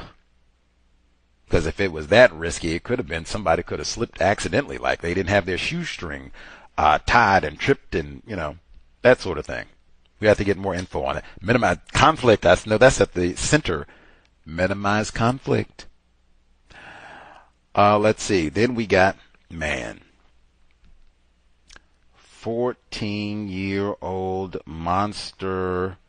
monstrosity executes a non-white, non-black delivery driver in Philadelphia. Monsters and monstrosities. The victim, non-white, who was killed, Anshul Kuncha, Anshul, last name Kuncha, Kuncha, non-white, non-black male, victim of white supremacy, but killed by a 14-year-old black male, black boy, Sincere Camps. Of course, they are charging this 14-year-old as an adult, of course. Man, we have a number of folks, C.O.W.S listeners, who are delivery drivers, do food delivery and other items, and have done so for years. Man. I don't think he was delivering no $1,000 worth of pizza. I think they said 3 pizzas. I don't even know. I mean, you would have to pile up the toppings to even hit $100 for 3 pizzas. Again, they said a shot to the head, like an execution style killing of a 28-year-old non-white pizza delivery person. Monsters and monstrosities. That's something I would think about as well for doing pizza delivery or any sort of delivery, really. And that's what I've talked about consistently. You're going to someone else's residence. Now, this was just robbery, but in the case of you're going to someone's house, they'll have access to guns, weapons, their canines, other white people. This was all sorts of dangers going to someone's residence. You want to be mindful of that and take any and all precautions that you can before you venture out. Be thinking this could be a trap. And I don't even know if he did anything incorrect here. I guess he, who knows? I have no blame for the victim here, but man, that is such a dangerous job, especially once it's late at night. You have no idea because some of these addresses you've never visited before, and just wow, that is a really tragic situation. Monsters and monstrosities. That is the result of the system of white supremacy racism, and we'll probably just have more of that until we solve this problem. Even trying to think if they can verify the address, because this mock setup and everything, if there's a way that they can verify where it's being delivered. Is this an authentic address? Just more things to protect the driver's safety in these type of situations. And then the last report was old Inspector C.O.W.S saying he wanted to make biracial babies, and he didn't know whether he wanted to choke or kiss this black female officer, single mom. That is John Burge. That is really the entire history of white supremacy racism right there. I'm ready to strangle you and kiss you. Probably a little bit of both. Maybe that Jeff Dahmer. We've seen that. Max Anderson. We have seen that. That is the entire history of white supremacy racism. I'm going to do my sexual violence. Really, that's sexual violence. Sadomasochism, all the way back to Thomas Jefferson, really. All of that. And for a white dude in a position of power over this over this black single mom.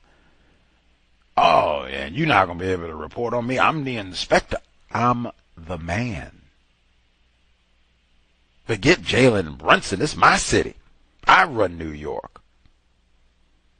And I want some biracial babies. Talk to your children, male and female, about racism, white supremacy, and about sexual abuse. Jerry Sandusky, Jeffrey Epstein, all of it. Jimmy Savile, all of it. UK got greater tragedies than the football loss. Jimmy Savile got greater tragedies. Prince Andrew, greater tragedies. Talk to your children about racism, white supremacy, and sexual abuse, and give them the black self-respect that black single mom had, because they said they tried to bury her lawsuit. Shh, we don't want to snitch on old Inspector Schublin. He's a great guy. Remember, they said, pardon, that when he got bond and was released, they, yeah, Shub. This dude is an accused rapist. This dude is an accused, I know, innocent till proven guilty, except for black people. I know, I got it, but I'm just saying, like, why? What? Although, I guess, my man, what is it? Luigione, the dude that shot the insurance, Brian Thompson, he shot and killed them, and they have been celebrating and cheering him as well. So, anyway, I can only say, talk to your children honestly. Talk about your work experience. Don't I say that? I know we got bunches, unfortunately. It is a system of white supremacy, racism, and this is a part of white culture. So, unfortunately, we have large numbers of black males and black females who can attest, I have experienced something similar to this. Talk to your children. Massively at that right there, hey, what does it mean to be white? Things you want to preempt in the workplace. You can even tell them, this is what I would do different to try to make sure that that doesn't happen, or how I would respond to that sort of thing next time around so that I could do better. System of white, knowing that this sort of thing is endemic. This is just a part of white culture. Wish I had been told about it. You can even say, were you told about all this before? Like they're going to ask you, you can prepare so you can tell them, nobody told me. I didn't know. I didn't have this sort of conversation, so I'm trying to prepare you so you can do better. You will not be shocked by white people's conduct like I was. And even non-white people, because this happens from non-white people on the job too. But in this case, it was Inspector Schublin, suspected race soldier. I went, does that sound like a white person who's ignorant about racism? I want to make biracial babies with a gun on his hip.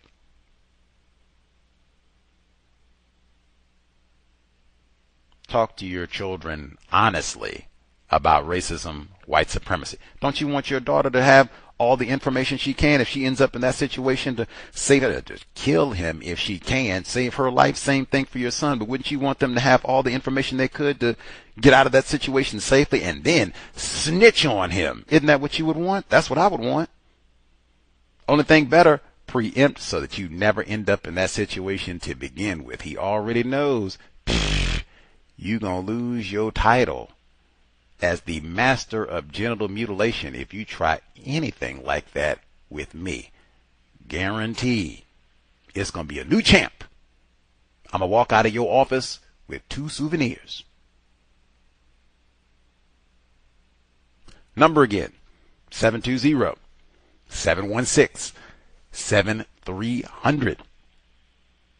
The code 564-943 #. Press *61 if you would like to participate. You know, it'd be cold.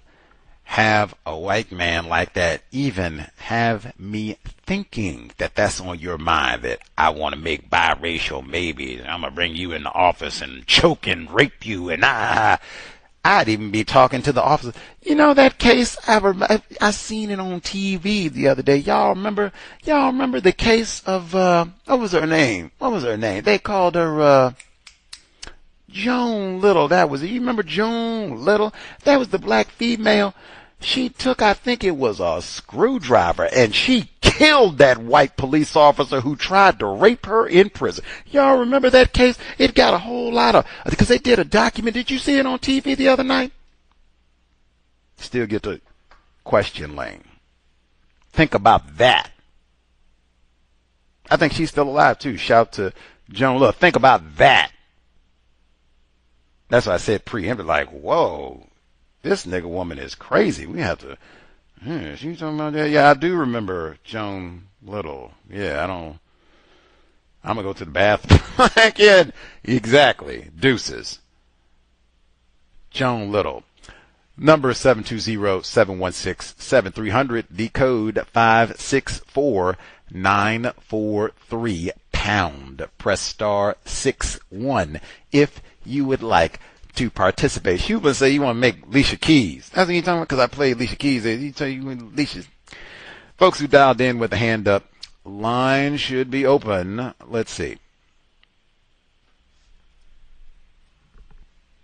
Hello, can I be heard? Non-Clemson grad, New York lineage. Yeah, I'm happy to say that I have not been in a police officer's office to be raped. Though I have had my negative interactions with the New York City Police Department in my youth. They suck. All right, on to my stories for today. When I was at the farmer's market this past Saturday, Double O Dimples was hanging off my arm, and the white woman in front of me asked if she's a monkey. The next lesson I'm going to teach our daughter will be responding to suspected racists. At least I am not a monkey. Lousy white women. I talked to my wife about teaching our daughter to respond to white people. I'm not a monkey. She still wished I was trying to teach her. She's only 3.5 years old. My wife said it was also my responsibility to stand up for our daughter in a situation. When it happened, I was so taken aback by the statement, I did not respond in the moment. I wish I would have. One time my wife was about to box a pregnant white woman because her son attempted to hit our daughter a third time after running around hitting multiple kids around the playground. Next story. Today, while at a public meeting, an attendee asked where I am from with a name like mine, and I said I'm from everywhere I've been and everywhere I haven't. Thank you to Neely Fuller's code book. Speaking of TPS, I've had multiple conversations with family members, and the idea of putting your elderly parents into retirement homes as a form of abandonment and disrespect. This, my family's from Nigeria. This is just something you don't do. You don't throw away old people. While at my public meeting today, I was talking to my department administrative assistant about our lackluster public engagement process. Yesterday, no one came to the meeting, but today 5 people attended. We also talked about a survey I created for this project for better public engagement.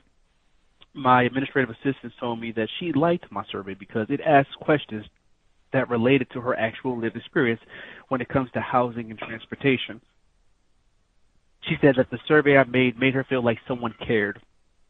One of the base surveys I used was the American Association of Retired Persons, AARP. I made this survey to work concurrently with our current consultants in the transit agency.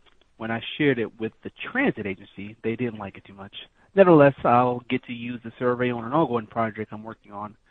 Makes you wonder what we are paying our consultants hundreds of thousands of dollars for when they can't even get people to come to the public meetings. And with that, I will mute my line. Dang. I guess that is kind of bad. They can only get 5 people to go. He said, I think none before when they got 5 people this time around. Like, yes, that is pitiful, worthy of pity, I think. And and he's talked to us before about the "where are you from?" question in the workplace. Is this your new code response for that one? I'm from everywhere I've ever been and everywhere I've never been, per Mr. Fuller. Is that going to be your new codified response to that one? I've been using it for a while. It's been working out for me. People usually just move on to whatever thing they want to talk to me about or whatever. Love it. Love it. Love it. See, you got more than pretend black people. See. The survey, I love it. That even when he was explaining the pitiful turnout that they had, but he said the people that came, they loved it. They loved it. They said, man, get somebody. It feels like someone cares. Whew. That's one. Man, can we get that in writing? Put that in my folder. Next time it's promotion or raise or anything like Jiminy. Exactly what I was talking about, man. And maybe we could get more people to come to the meeting. If we could do a better job with the outreach, we'd have even more people saying that sort of thing. Like, wow, this survey is amazing. I can't believe it. Not to be lost that the people the survey was for loved it. He goes to his colleagues, man, we're not impressed. Man, y'all can't even get people to show up to the meeting. Like, come on. The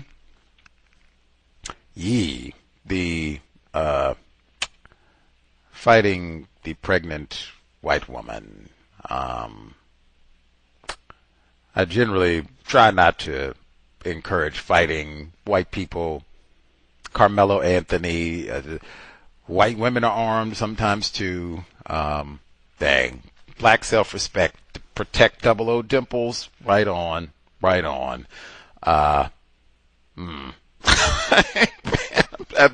Have the visual in mind of boxing. Woo, man, they are wilding in South Carolina. Spirit of Ben Tillman is alive and well. I guess now that you've had time to process and think on it, your trip to the farmer's market and the different white woman, I guess not pregnant, practicing racism. I don't know. What would your response be now that you've had a chance to think of it? Like, oh, you've got a little monkey hanging on you? Your response would be? At this point, I would simply say my daughter is not a monkey. Don't need to be mean, rude, or loud about it, but make it very clear that you're not going to respond to my black child as a monkey. But also, I do want to get her as quickly as possible to a place where she hears that coming from anyone, especially white people, that she responds in kind as well, too. Not that she will need to curse or anything like that or be loud, but as a simple response, even as a knee-jerk response to say, you know what, I am not a monkey. So that people know that they will not be speaking to her that way. At least that's my intent. Love it. Black self-respect. Love it.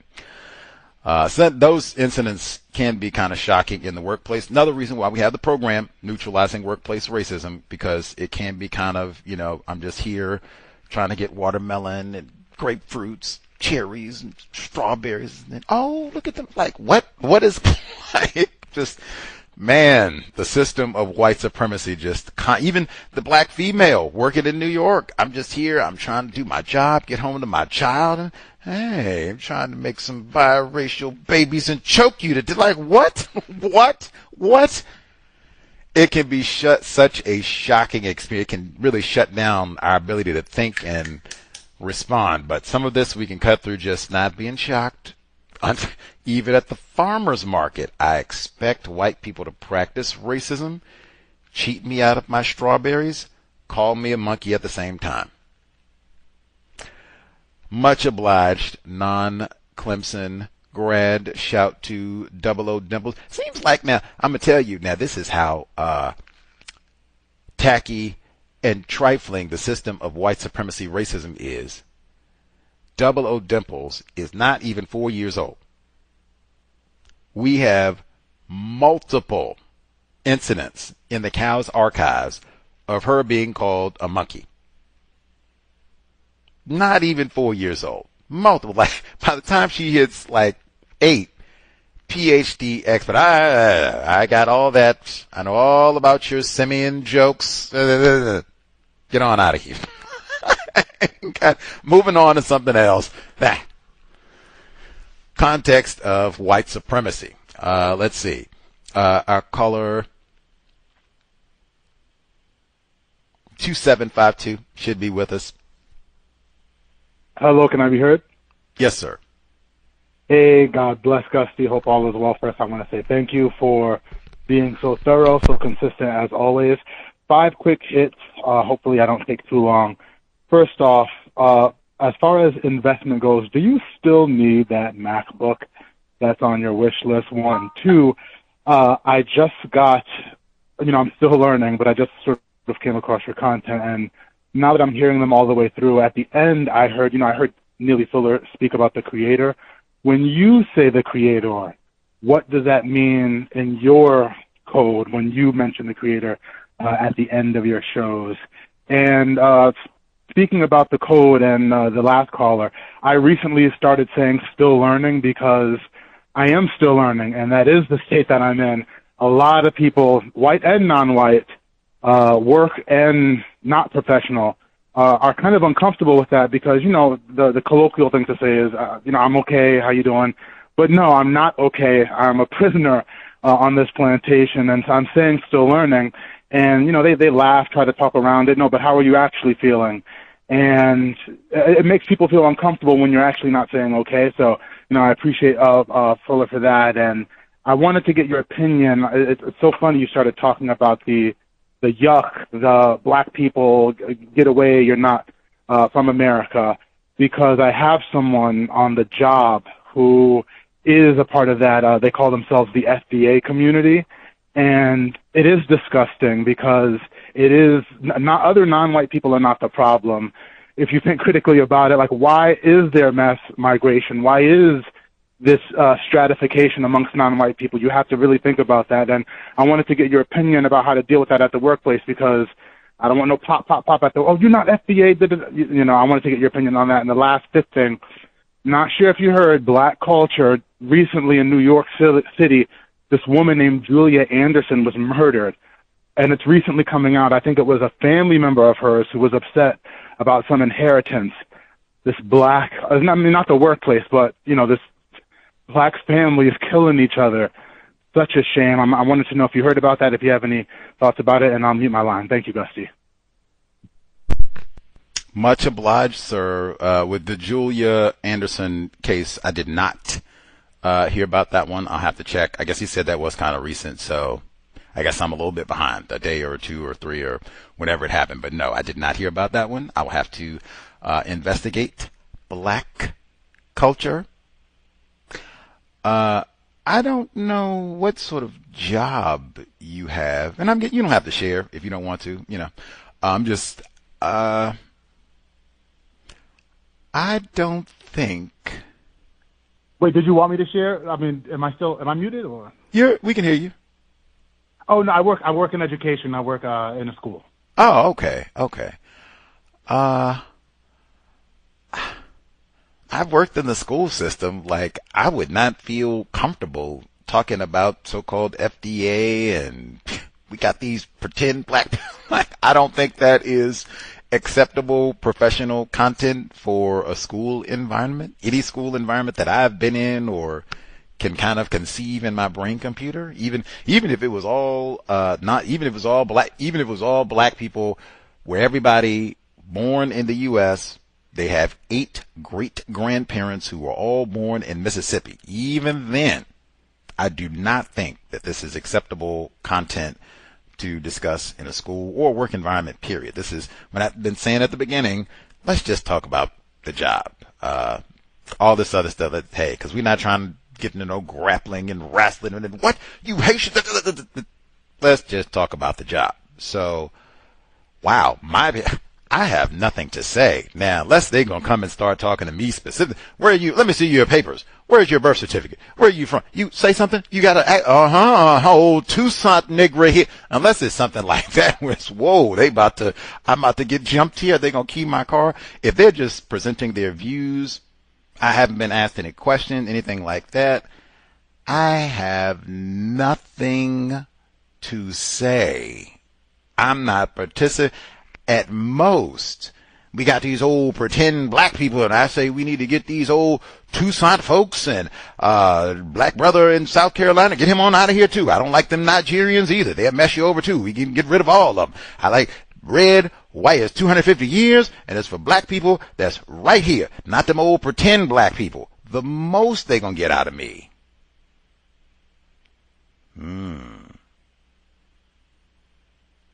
Well, gotta go to the bathroom. Had all that watermelon today. Gotta stay hydrated. That's the most they're gonna get out of me. And it might just be silence. I mean, I can't even really think like, dang, we're at the school, like, we got discipline problems. We got the school to prison pipeline. Got these racist. Are there white people at your school? Very few and far between. They're actually the minority at my school as far as persons on staff. And, you know, hearing when you're talking about it, it's not a laughing matter, but considering your program recently and just all this stuff that I'm learning is these people that are in the black community who are doing this, the fact that there are thousands of black spies, agents out there, might this be another way of splitting black non-white people when the true problem is racist man, racist woman, racist child? I'm sorry to interrupt, Gus. I think I did ask if you have white teachers at the school, so right on. He said they're in the minority. Dr. Welsing would say that is true numerically for the entire planet. But he said there are a few that, even that, like, man, if it's just a handful of, I wouldn't care if they were the custodial workers, which is not what he said. But even if they were the custodial workers, man, I do not think that is constructive for your career, beneficial, professional, to be having those. Let's just talk about how we're going to help these students.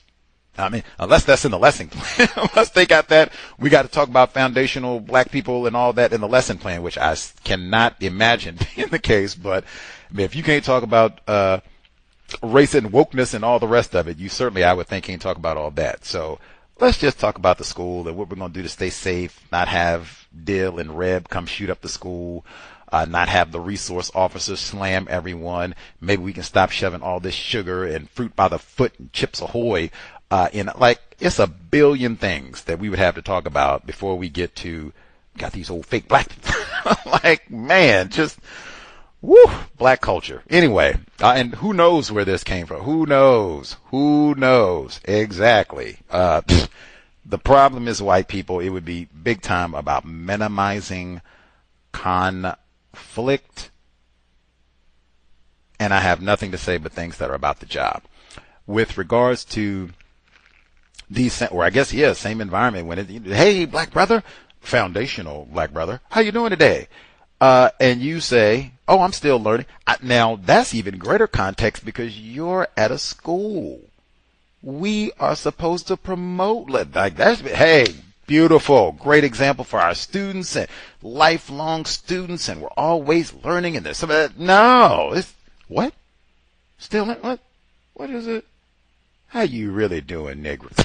Like, I have seen that before where anything other than saying, I'm great, I'm okay. And he didn't even say like, oh, I'm right poorly, which is Gus T.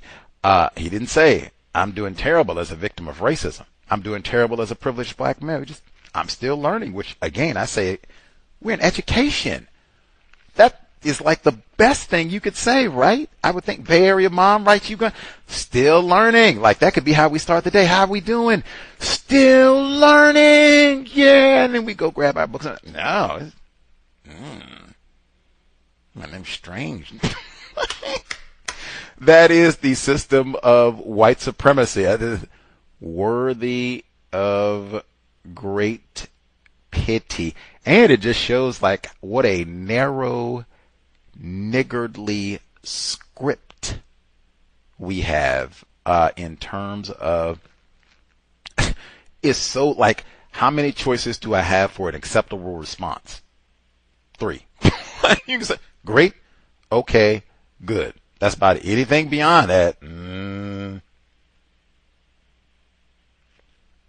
hey, I think it's great. And because you're at a school, like, gee, I think that is inspiring for your students. I am still learning too. I don't know everything. I'm still learning. You'll still be learning, especially if you have a lot of black students to match your teacher, educator population. Like, yeah, man, like, not just because Fuller said it or whatever, but just because it's true. Like, man, everybody, they come out with new discoveries every day, all the time. Like, hey, even one drink of alcohol is not healthy. They come out with new evidence all the time. We're all still learning. It's true. And if it's not true, I don't want to be around you. What they call it, that O word, obsolete. Got your 1953 dictionary and you cool with that. Come on. What's Wi-Fi? Come on. I think it's great, sir. I'd be all right with them looking at you a little strange because we do that. You did say that word, community. I guess you're a newer listener. Because of the black culture that you talked about, what happened with, I think it's Julia Anderson, we do not have a community. And the black people that you said, Exhibit A, we got these old pretend black people. That's not community. Like, we look at, get on out of here. We don't have, you're not in our community. Get on out of here. And then the black people that stay, the black people that were born here don't like each other, and we sit around and argue and fight all the time. That's on the workplace all the time too. So ain't no community. All of us, we get better about not saying that. The MacBook Pro, probably just because my computer is kind of old. Yes, that would be a benefit if anyone can help out. MacBook Pro from the Amazon wish list. Yes, yes, always yes. I would never turn that down just because folks do not want Gus T to be off the air because my computer, same thing with you all, because your device is not working correctly. So definitive, yes. One, two. Did I get them all? 1, 2, 3, 4. Was there one more?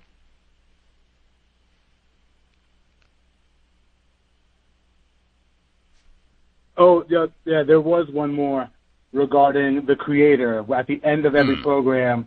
And when did you start saying that? Because I would hear Mr. Fuller, when he was alive, mention it, but not sort of as a signature sign-off. But I noticed that as a part of your signature. What does creator mean to you and your code? And that's all. Much obliged. I've been saying creator at least since I think around 2011. Someone said, hey, we shouldn't bleep that out, and making sure that we're asking to get that. I think even we had Mr. Fuller as a guest on the program at the end of 2012.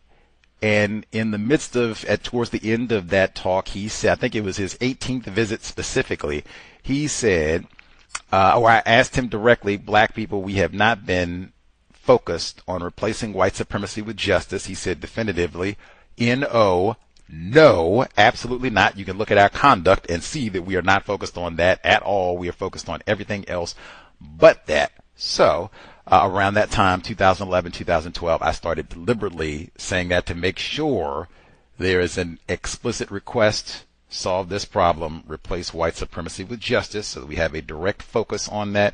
We are directly asking for that so we can inch centimeter by centimeter towards solving that problem. And I think I mean the same thing that he meant, meaning the force entity that created all of this around us, planets and us, that put all this into being, asking that entity to help guide us to getting this here problem solved. I think that's the same way that Fuller used it, in the same as a synonym in the way that people use the term God or Allah, synonym for those terms, the God force in the universe. That's what I mean.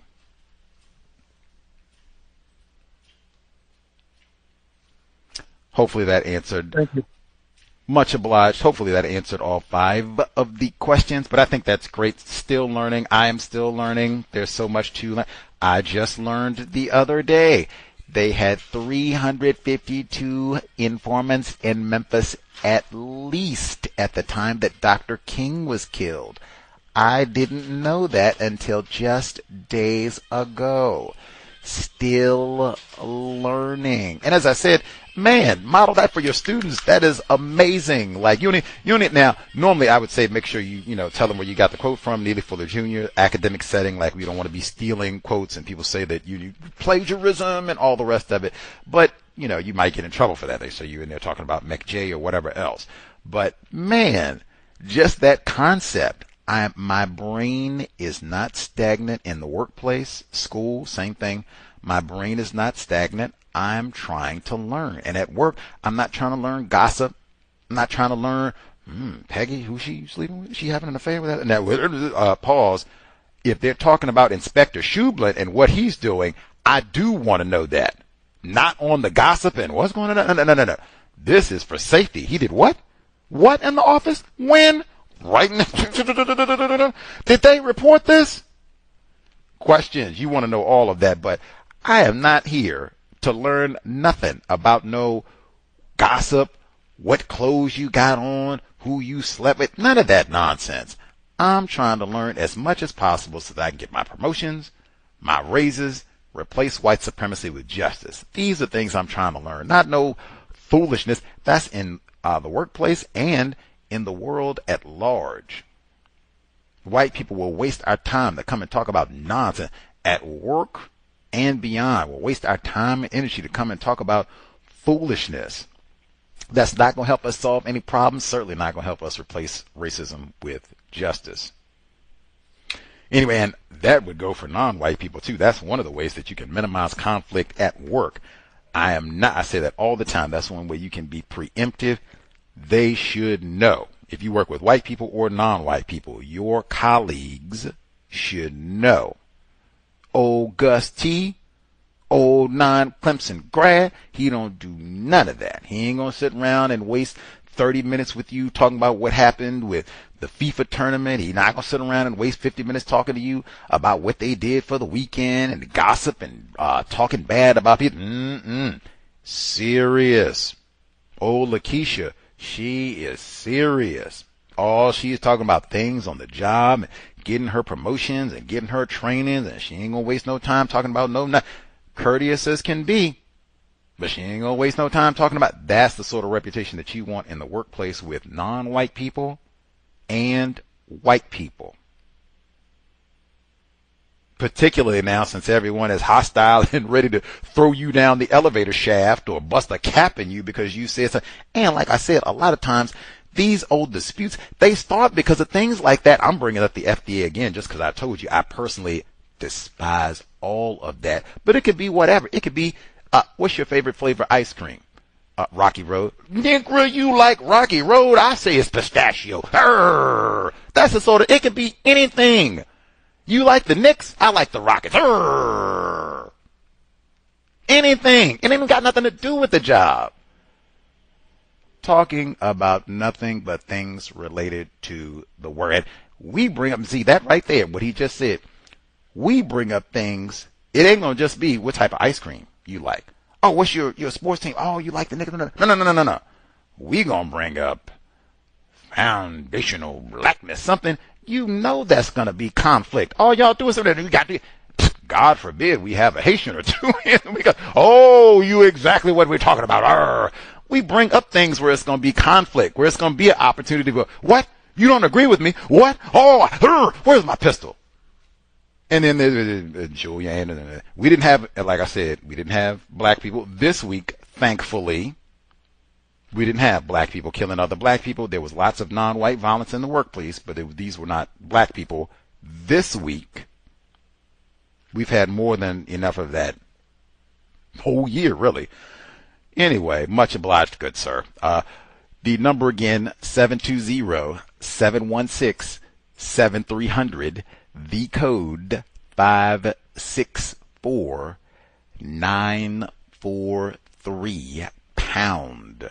Press star 61 if you would like to participate. That's one I would even say right there.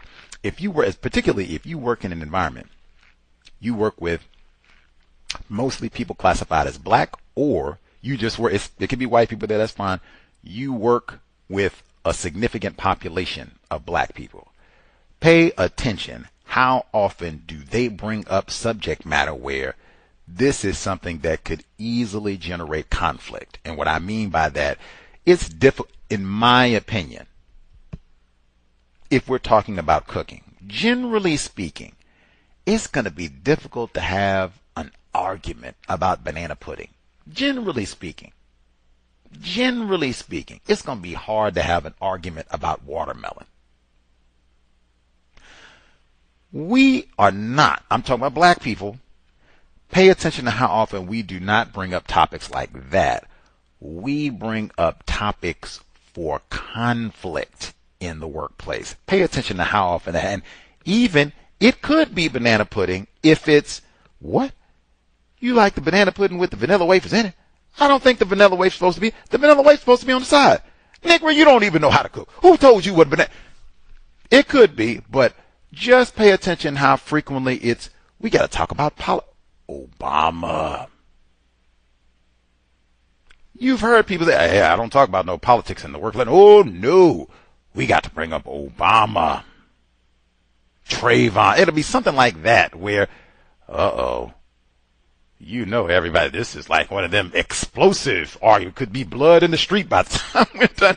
Pay attention to how often black people bring up those types of subject matters in the workplace.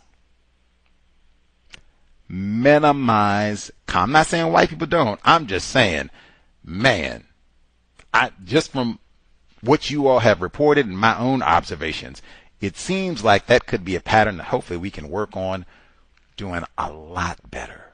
Let's just talk about the job. Or better yet, hey,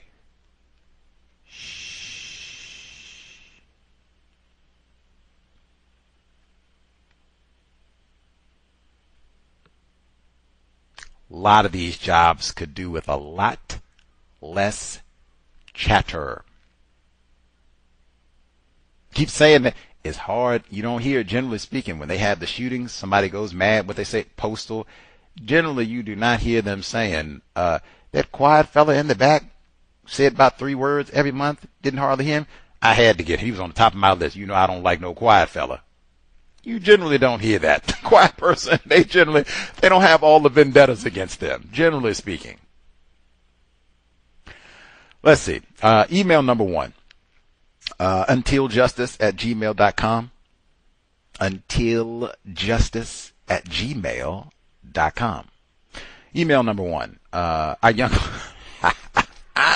young lady who got accused of stealing the blend. This was a black female, black sister. She got accused of stealing the glasses at work, and then took a while for her colleague to be like, oh, she didn't steal the glasses. She wasn't just a thieving negra. But she got glasses that are similar to mine. I was ready to get at her if I had thought that she had touched my property. She writes, hi, Gus, Cal's audience. Harry is blaming me for the poor response from the project teams to a spreadsheet that was circulated, even though it was sent by the previous project lead before I took over. He knows this, but his recollection is slipping, I bet, which puts me in an awkward position as I'm going to have to remind him or take the blame. I'm not taking the blame. That's both of us saying the same thing, like I'm not taking the blame. The spreadsheet was generated using AI, and it was flagged from the outset that it likely contained errors. I slimmed the spreadsheet and resent it as Harry had asked me to do, but once the wider issues were confirmed, we agreed not to use that version. I'm now working through a structured fix so we can complete the exercise properly. Other departments doing similar work have a team, whereas I'm handling this alone. They love to isolate black people.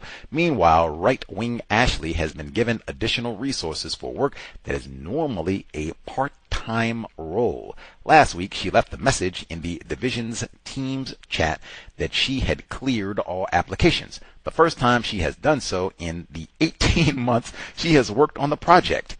No shame whatsoever. And I told you, I just said that yesterday. White people, shame. Anyway. No shame whatsoever. This week it found out that she asked 2 people assigned to her to respond to 2 new email inquiries. 1 each. What the hell is she doing in the meantime? I'll be asking Tristan for resources next week. Excellent. I like that. If incompetent, lazy white people can get with assistants and other people to come in and help them get constructive projects done, I can too. Especially if y'all got me all isolated and are dumping all this on me as a black belt, which they love to do, dump all that extra stuff on us for no extra compensation, and then ridicule and penalize us if we don't get it all done alone. She continues. I also noted that Tristan, Right Wing Ashley, and the 2 people assigned to work with her have weekly project meetings. The said meetings I introduced that she refused to attend. I was removed because it didn't require someone at my grade. Tristan is my manager. If I'm too senior, then he is too. Right? Hey, I'm asking questions. I want to take 2 weeks leave over the summer, but I haven't booked it yet because I'm trying to find the best time, ideally avoiding the weeks Harry, Tristan, Keisha, and Monique are off. If I avoid all their leave periods, it creates a 3 to 4 week stretch where I won't see one of them at all. Harry's wife had a mild heart attack recently, so he won't be in the office for a while. Avoiding his leave period would reduce pressure work-wise, but in terms of ranking, Keisha and Monique are the next most important to factor in. Someone in the team is having an operation next week, and we've been asked to contribute card and flowers. Now, I don't know if this is a white person or a non-white person, but man, I am generally like 8 thumbs down for all of this. Like, we are victims of white supremacy racism. We are all struggling. They have, all the racism and hypertension that they have, and Lunchables and high fructose corn syrup that they have put on us. We might be one racist remark from hypertension, stroke, blood pressure problems, whatever it is, heart attack, whatever else. So, generally speaking, I'm broke. I'm hurting. I don't have no money to pitch in on the flower, and they get real extravagant about things. A lot of times it won't even just be, we got card and flowers and we want to get her a gym membership and some Godiva chocolate. Whoa. Y'all don't even pay me that much. Y'all ain't got me no Godiva chocolate. What's going on? No, I'm broke. I'm hurting. It's a new year, or a new fiscal year just started, and I ain't got no money to be pitching in on card. You have $5 I can hold. I'm hurting. I don't even have gas to get in. Gas, you see Iran, they didn't flare it up and Trump can't make up his mind. I'm hurting. I can't afford it. And that would be true if you pick Oprah Winfrey, because white people can take all that back immediately, or inflation you to death, or whatever it is. And most of us, we are not Oprah Winfrey. It would be totally true. I am hurting. I don't have it. No, thank you. You don't have to be nasty or rude about it, but just, no, I don't have it. I'm hurting.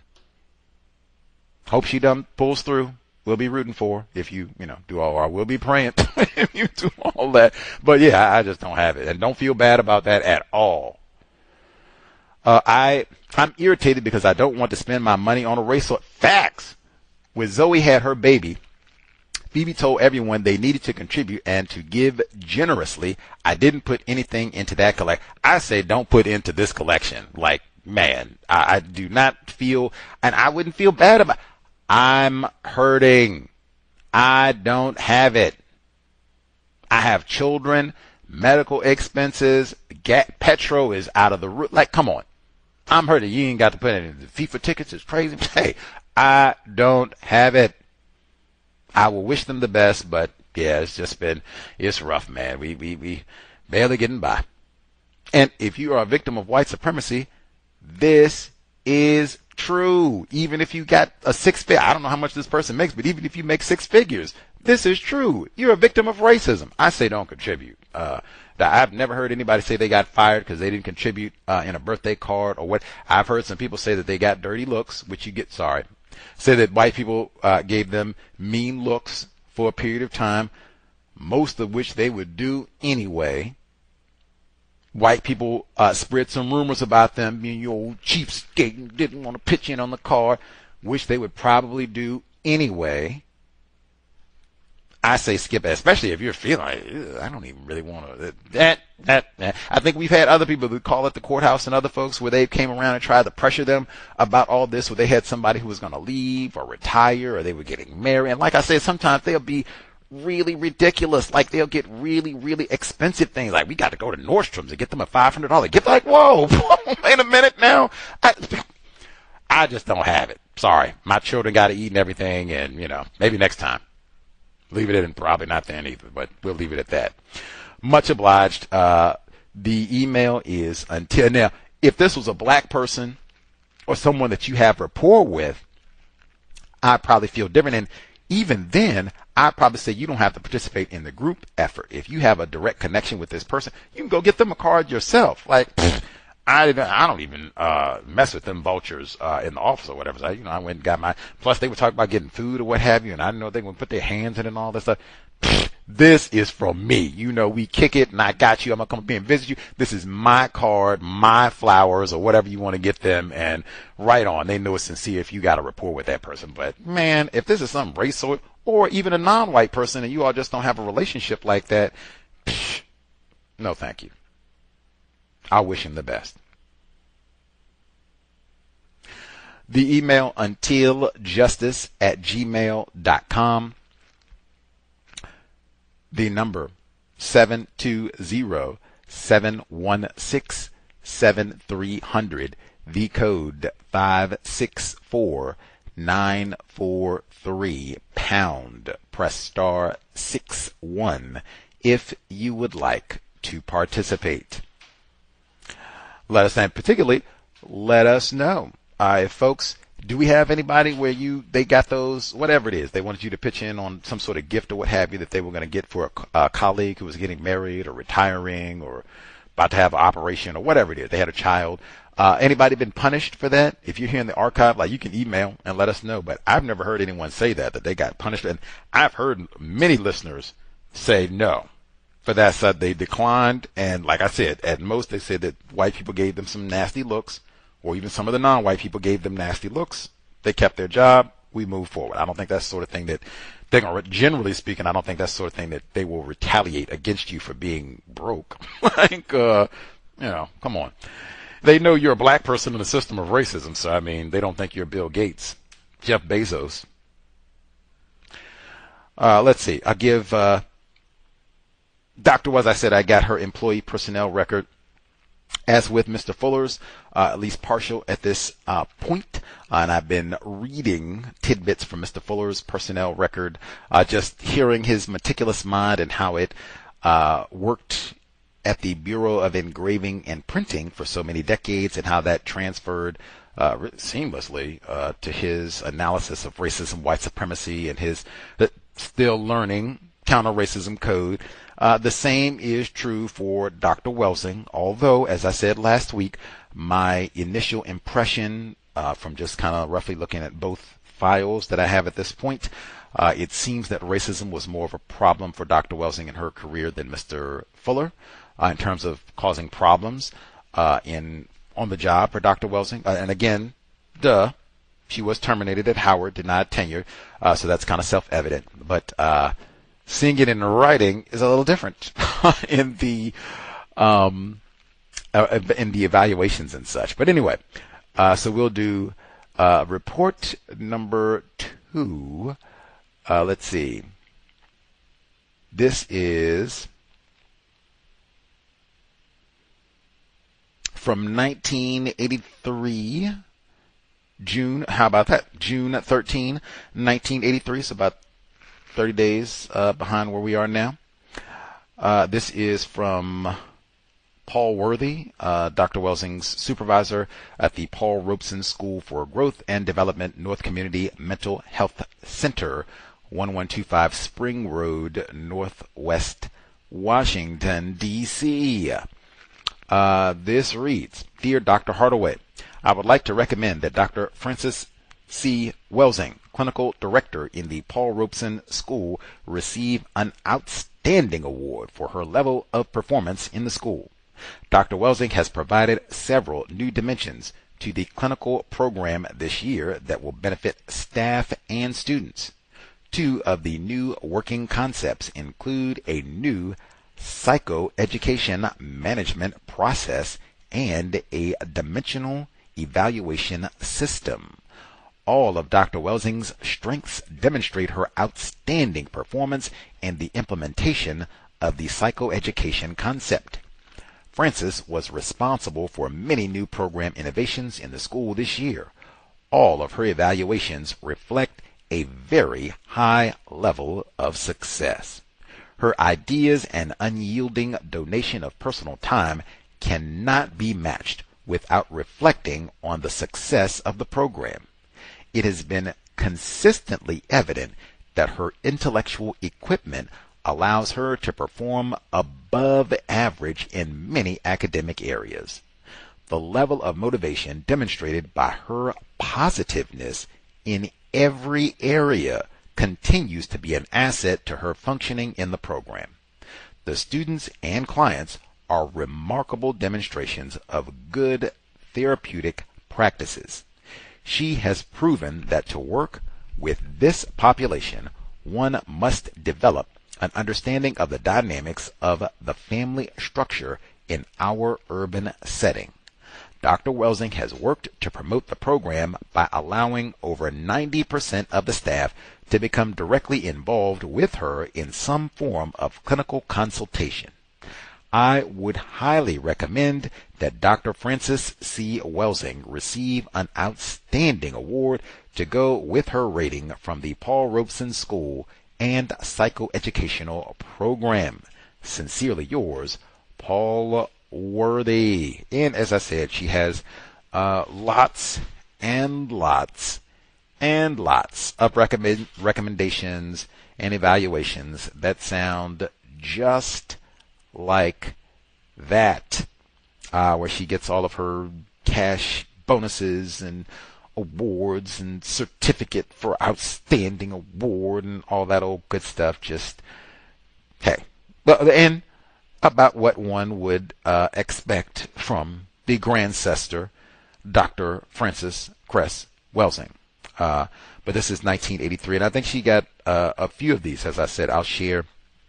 I'll kind of alternate. So now I've done 2 in a row from Dr. Welsing. Next week, I'll flip back and go to Mr. Fuller. So we'll kind of go week to week, reading between the two, and maybe I'll even read some of the spots where they start to talk about racism being a problem for Dr. Welsing in the workplace. But again, this is about what I would expect for both of these figures. Again, I also don't know too many people who, hey, you could just stand by their workplace evaluations and hear what outstanding, literally, what outstanding individuals that they were, and applied those same extraordinary standards to their approach to counter racism. So, right on to both the Grandcestors, to them both, Dr. Welsing, Neely Fuller Jr.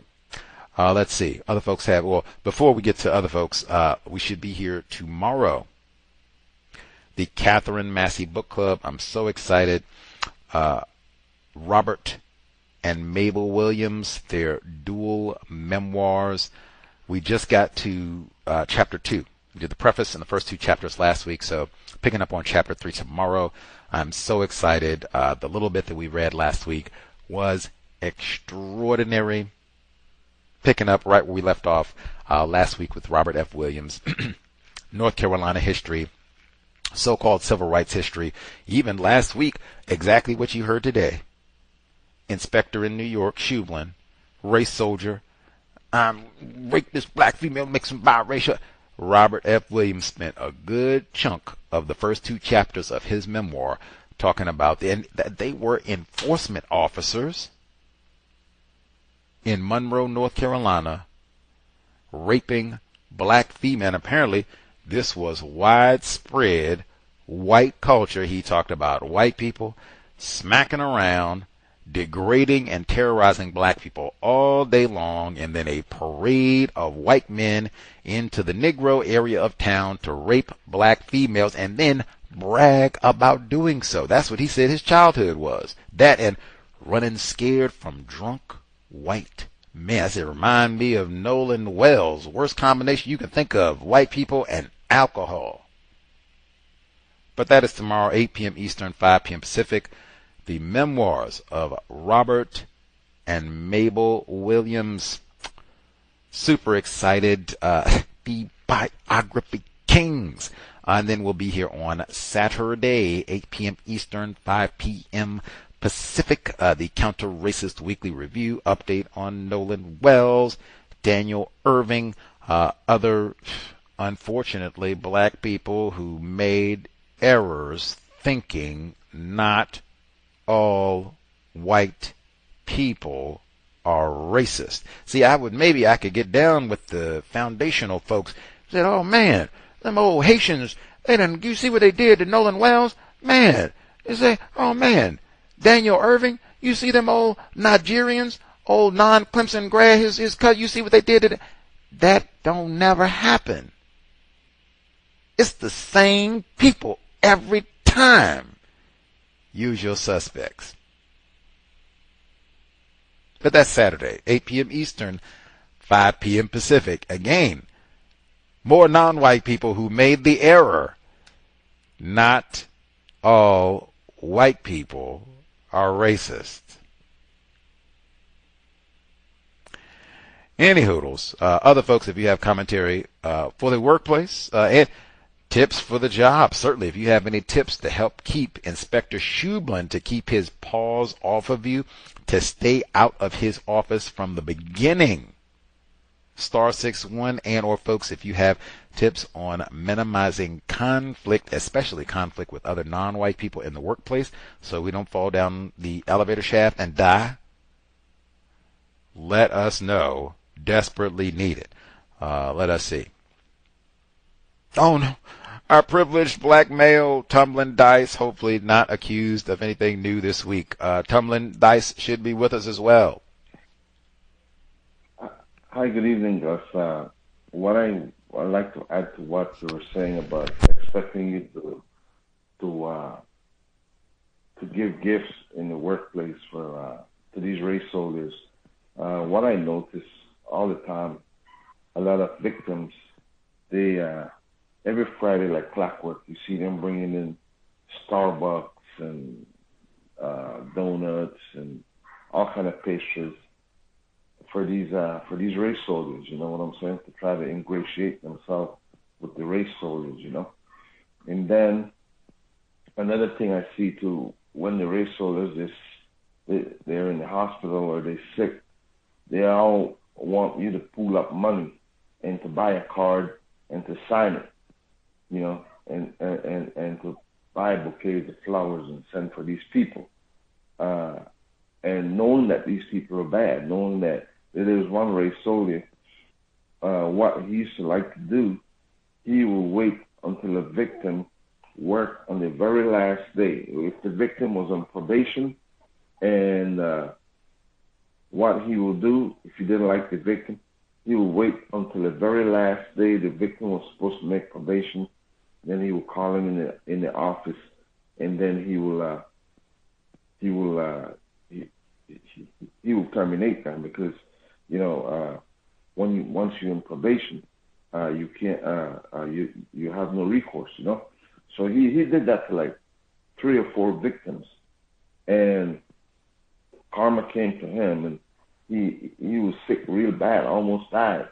So they asked me, "Oh, hey, you want to sign the card for him?" I said, "Well, you know what?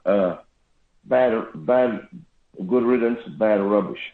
You know, and they were kind of pissed off because I said that, because they said that I was cold and I lack empathy and stuff like that. But this guy did that to about 5 victims, you know what I'm saying? So I don't indulge in any of that, you know. And then another thing too, they want you to donate your sick time to these same victims when they fall ill, and they know these people are bad, but they still, for some reason, like one of your commercials say, even my condition, I've been conditioned. So some of these people at work, they've been conditioned, you know what I'm saying? And it's sad to see that. It's really sad, because it's like Stockholm syndrome, you know. they see what this person did to other victims, but they feel compelled to just, you know, to give them everything, you know what I'm saying? So, but I don't indulge in that, you know. I tell them straight out, I ain't doing it. I have to pay my bill, or I'm short money this month, just like you say, you know. And then they don't mess with me. I say that 1 to 2 times, and they don't mess with me, you know. So if they tell me to sign the card, I say, you know what, you know, my hand is not feeling too good, you know. I kind of twist my hand, I can't sign, you know what I'm saying? So stuff like that. But today I was cutting some grass out in the heat, and this race soldier passed by and said, how you fighting the heat? I said, I'm doing fine. Being courteous, like Mr. Fuller will say, you know. And then he said, at least you're getting paid for it, you know. But the way I think that is that, you know, too bad it's not free, but you're getting paid, that type of thing, you know. So, you know, they never stop, Gus. They never stop. Anyhow, that's all I got to share. And thanks for letting me share. Much of it, and see, he didn't say, or at least he didn't share with us, that after all these times, them coming in, much obliged, tumbling dice and saying, hey, black brother, you know, Jimmy, he is in the hospital and, you know, ate too many pork rinds, and, you know, if you could go on and sign on, and maybe if you got extra $20 or $50, you know, you can put that in the card too. He didn't say that once he told, oh no, I'm hurt. I ain't got all the $50. I can't do it. I don't even have money for groceries. I can't do nothing. He didn't say that they fired him, or they didn't. I guess they do accuse him every other week of stealing something, so maybe that's the payback. But he didn't get fired. He's still employed. That's what I've said. I've never heard anybody say where they have been punished, or there's some sort of retaliation for just saying, I'm broke. I don't have it. Racists know that, oh yes, we keep them niggers broke, at least as it relates to us, so that's probably true. They still make, you waste all that money on crack cocaine, you get, well, all right, well, fine. No problem. I'm broke. Yep, y'all pay me a little bit more and maybe I could pitch in. I've been asking for that raise, ain't I? But yeah, I don't have it. I just don't have it. I personally, I wouldn't even lie. You know, my hand hurts or whatever, just, no thank you. No thank you. Because they might try and flip that around. Well, you can't drive the bus if your hand hurts, see. No thank you. I'm good. I don't have no money, and no thank you. I don't need to sign the card either. I wouldn't even get on the and all that is totally valid. What he said, that this guy is a race soldier and he messes over black people all the time. He'll wait around until the black person and I've heard that, like that must be standard operating procedure for many, many race soldiers in many different professions, not just like education or transportation or what have you, because I've heard that where they will wait black person, and generally it'll be a black person in a vulnerable position, like one of the least powerful, least paid positions. They'll be have like their 90-day probationary period, and they'll wait until the last day. And it's not even that Leroy did anything bad, was coming in late or flirting with the white women on the job. Nothing. He could have been working great, doing everything, and he's sitting there thinking, hey, I'm going to get brought on full time and to borrow my last day. Yeah, get benefits and all that. Oh, no. He wait until you worked good and hard and call it, oh, yeah, I'm sorry, Leroy. We're going to have to let you go. It just didn't work out, and we sure do appreciate it. And if something down the future open up, we got your information on file. But yeah, we appreciate it. And he's sitting there, another one bites the dust. And D said, do that to 4 or 5 people. Standard opera. I think they had a whole report on Revolt, or one of the other podcasts where they were talking about workplace racism for a specific organization, and that was a standard aspect of how they would routinely mess over victims of white supremacy, non-white people. We can save money too. It was part of the justification was, as opposed to us being obligated by law to hire these people full time after 90 days. Oh no. We're going to get as much use as we can out of them for the lowest possible amount. And then for some of them, they would bring them back, but they bring them back temporary, and that 90 days starts again. So you got to be probation and do all that overhead. We might do the exact same thing. Get to the very end. Oh, yes, I just ain't going. You did good, though. We sure do appreciate it. We'll call you again if we need you. You can start that 90 days over again. He's in the good riddance. With all of that warrants good riddance. I probably wouldn't say that to the white people. Just less is more. They do not need to know my justification for why I want to sign. They don't need to know my justification other than I'm broke. They don't need no other form of justification. They don't need to know what my true feelings are about the people that work here. No is sufficient. Well, why not? Just no thank you. I appreciate that. Things will work out or what have you, but no thank you. That's when I just don't even think it's warrants an explanation, because I think then they go and that'll be their gossipy. This nigger and came in and talking about good riddance. That's just what you said. Like, we can minimize that so that way you don't feel justified to go and accuse it. Now I'm going to go say it. He stole the weed whacker. Yeah, you talking about good riddance to Johnny. Who do you think you are? No count. Like, just no thank you. And live. That would be my VGQ, certainly. But I always think less is more. I'm always an advocate of not sharing unnecessary information with racists who might then turn around and use that information against us. Like, just less is more. No thank you. No thank you might be enough for the card. If I'm not, no thank you, and we keep it moving. And then if it's money about no thank you, I'm broke. We keep that moving too. Like, we don't need to get into all the details, and then I can just privately have my little prayer, and I sure do hope he dies. I sure do hope he dies. I sure do hope he dies. Maybe he'll get the explosive diarrhea that's going around before he dies. So it'll be a nice, good round of suffering. He'll be stuck on the toilet for a week, and they'll come in and he'll just be on the toilet. He croaks right there. Like, I wish that, but I ain't going to tell that to them. I just wish that privately. And then they'll be coming. Oh, he didn't even make it. It was a shame how he went. Oh, he had the explosive diarrhea too? Oh, it's a shame. Yeah. I still don't want to sign the card, though. Yeah, thank you. We keep on. We keep right on moving. If folks who think that this is crass or what have you, hey, VGQ, you can sign the card. Hey, you can give them your money. Victims guaranteed qualified. My view, don't sign the card. Don't give them your money. We are broke. And even if you're not broke, racists could see that you are starting tomorrow. So that $50 that you gave over to, Harry, or $20 or whatever it was, you'd rather, and don't you have black people in your family you'd rather give $20? Offspring, cousins, brothers, your mom, your dad, bum on the street, black bum on the street. Like, I can think a whole lot of victims of racism that you can give $20 before we get to some race soldier who is sick or getting married or retired or high blood pressure or whatever the justification. Like, please, other white people will look out for you. Jeff Bezos and Elon got your back, I think. Much obliged, sir. I am glad we didn't hear no accusations this week. Love it. Maybe they'll slow down on that a little bit for the summertime, although we will not expect that. It'll be a great surprise if we get it.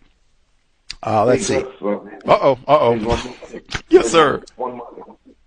There's one more thing I'd like to add to other victims that listen to the show.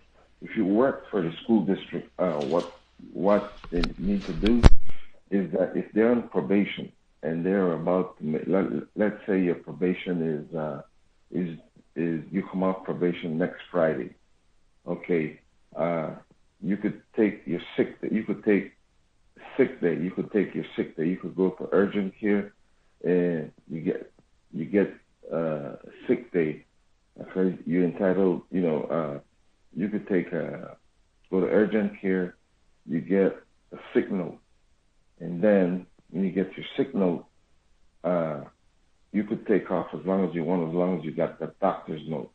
And they cannot call you. Nobody can call you.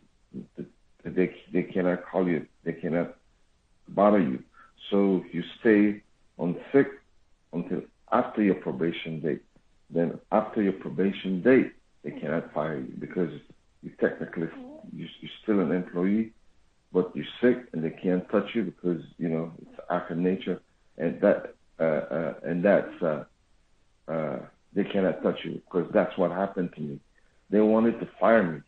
They wanted to fire me when I was on probation, but the union rep told me, he said, this how you do it. Go to urgent care. You put in you sick. You say, you're sick or whatever. So you got that paper saying you're sick. And then you ride that sick time until you're when you're off probation. And they can't touch you. Because when they did that to me, when I got that sick note, I was on the plane to Chicago for because my vacation was gonna kick in right after I was supposed to get off probation. So I was on the plane to Chicago, and I turned my phone off, and they couldn't get in touch with me. So when I got back, the assistant superintendent asked the union rep, he said, when does he get off probation? The union rep told him he's already on probation. So plus, even if, you couldn't touch him anyway because he was sick.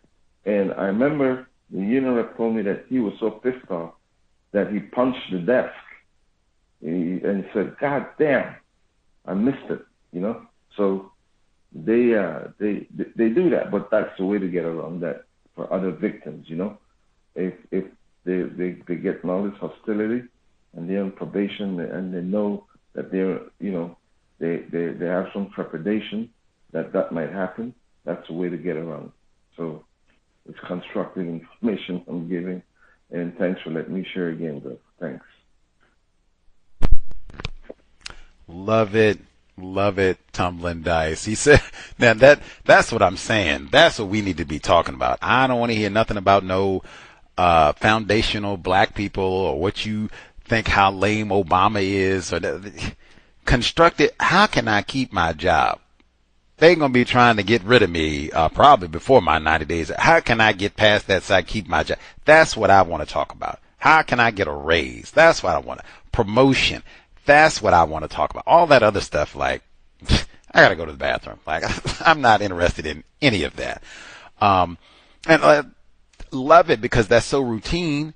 They figure out a code. Hey, if you're sick, they can't do that. And you can be out indefinitely as long as you get that sick note. You got that piece of paper from that probably white man or white woman in a white coat, Swango. Get that note from them and you can take out as long as you need. So, hey, you get to day 84 on your probation period. Hey, I think they're going to try and be slick. I'm going to go get my doctor's note today. I'm going to take off the rest of the week. Time I come back, hey, my 90 days is over and we're good. And they can't call me. I'm turning my phone off.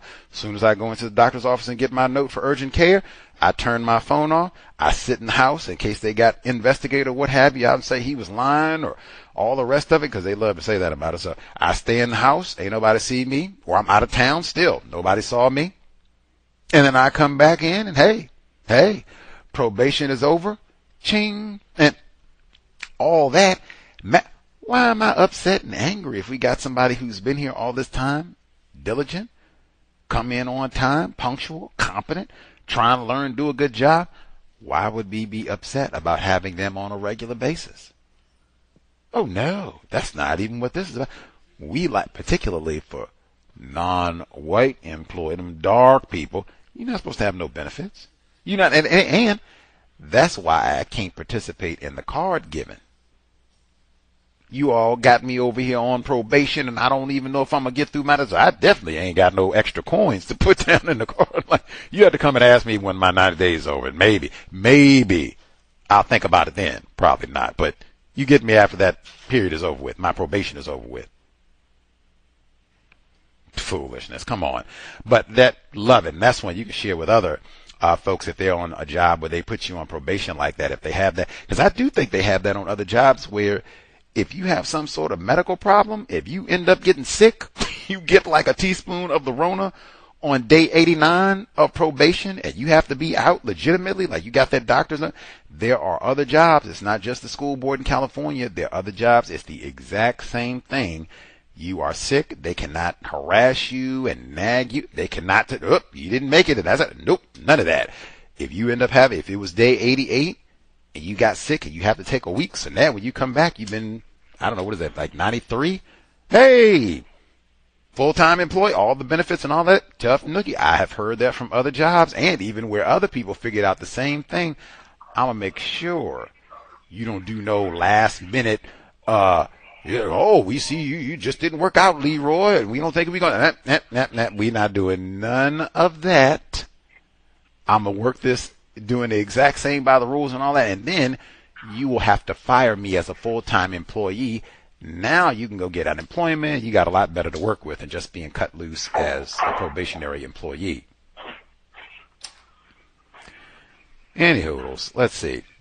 Other folks, if you have commentary to share. Again, I didn't hear anybody, so I guess I'm assuming at least the folks that are listening live, no strategies or codes to keep old Inspector Schublin off of our black females, daughters, sons. Didn't hear any. If folks listening to the archive, if you do have suggestions, tips, untiljustice@gmail.com, let us know. I think that is massively important, and at least in my view, that is another bit of evidence, another illustration in terms of why it is so important. Speak honestly with your children about racism. If you have daughters, sons, I would get that report, especially if you live in New York. That's like mandatory. You live in New York, they got to know who Inspector Schublin is. Might have to be able to spell his name and everything. Got to. This cannot be, I ain't never heard about that. No. This is why we talk about racism all the time, and the sexual abuse component of it as well. That way we're not shocked. We're not stunned. Oh, yeah, I remember Schublin. Back up off me. And even being careful about the workspaces, because he got her into the office area. That's why we say try and be careful about being in a work area where it's just you and another white person. I think we talked about that a lot. If it's, I'm a black male, folks saying that they work aggressively to make sure I'm never alone with one white woman. Never. Door open, another person, somebody, witness, just to make sure, ain't gonna be no, I did this and I tried that and I said, Might be the same thing for black females. You might want to think about that. I don't want to be alone with no white man. Maybe I don't want to be alone with a male, period, in a workplace where they can go and do something like that, get between me and the exit, lock the door, and then be threatening to do all kinds of craziness, and you don't know if they're armed or not. I would definitely make sure, yes, we know all about Schublin. My daughter, Black, knows all about Schublin, and we've talked about code, what to do to try to preempt carrying yourself in such a way that we never even get here. Did we miss any folks, other folks, any commentary to share?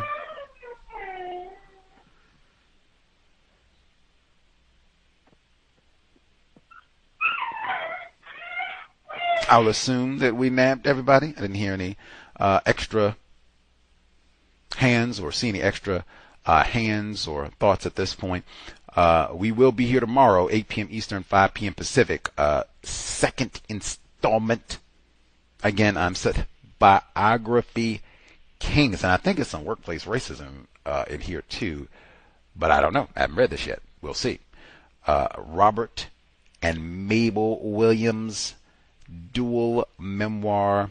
Like I said, we just started. If you missed last week, you didn't even miss much. We only got 2 chapters in, so you could easily catch up that part of it from last week and then be ready to roll tomorrow. We're starting chapter 3, still in Monroe, North Carolina. Now, I will say, you did miss the raping racist white men from last week. So you don't want to just start chapter 3.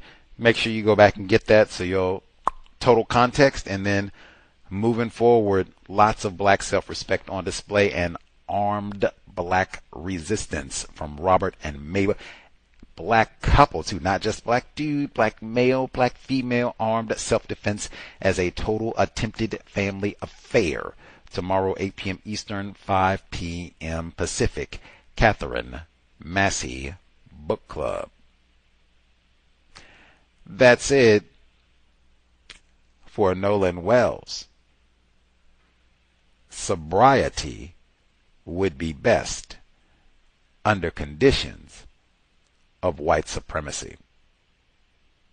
It is still the 100 deadliest days of summer, which certainly Nolan Wells would attest to. I'm going to just keep reading this quote for a while. It's from Nolan Wells' friend, Tracestin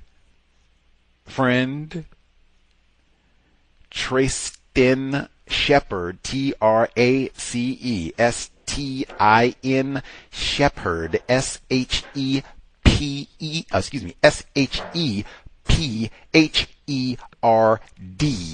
Shep said, well, we were just having fun all day. And then as the day went on, people started to drink more, and people classified as white and Nolan started getting more drunk. And then Nolan died. The end. I don't really remember what happened between us getting drunk and Nolan dying, but we had a good time.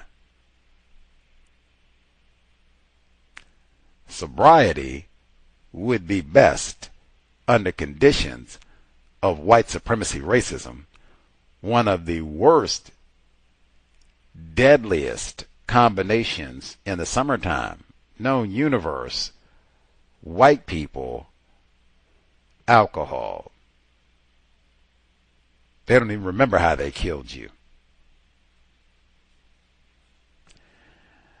Creator, we ask, remind us, stop saying not all white people are racist. What about Nolan Wells' friends? What about Daniel Irving's friends? What about Lonzo Brooks' friends? Creator, we ask that you remind us, stop name-calling black people. What about them fake black people and the Haitians and them Nigerians? It has been time. Replace white supremacy with justice immediately. Cow signing out. Thanks all for tuning in. Nigga, you so brainwashed. I'm a victim, brother. Problem. You're a victim. Man, I'm a victim of 400 years of conditioning. Shut up. The man has programmed my conditioning. Even my conditioning has been conditioned.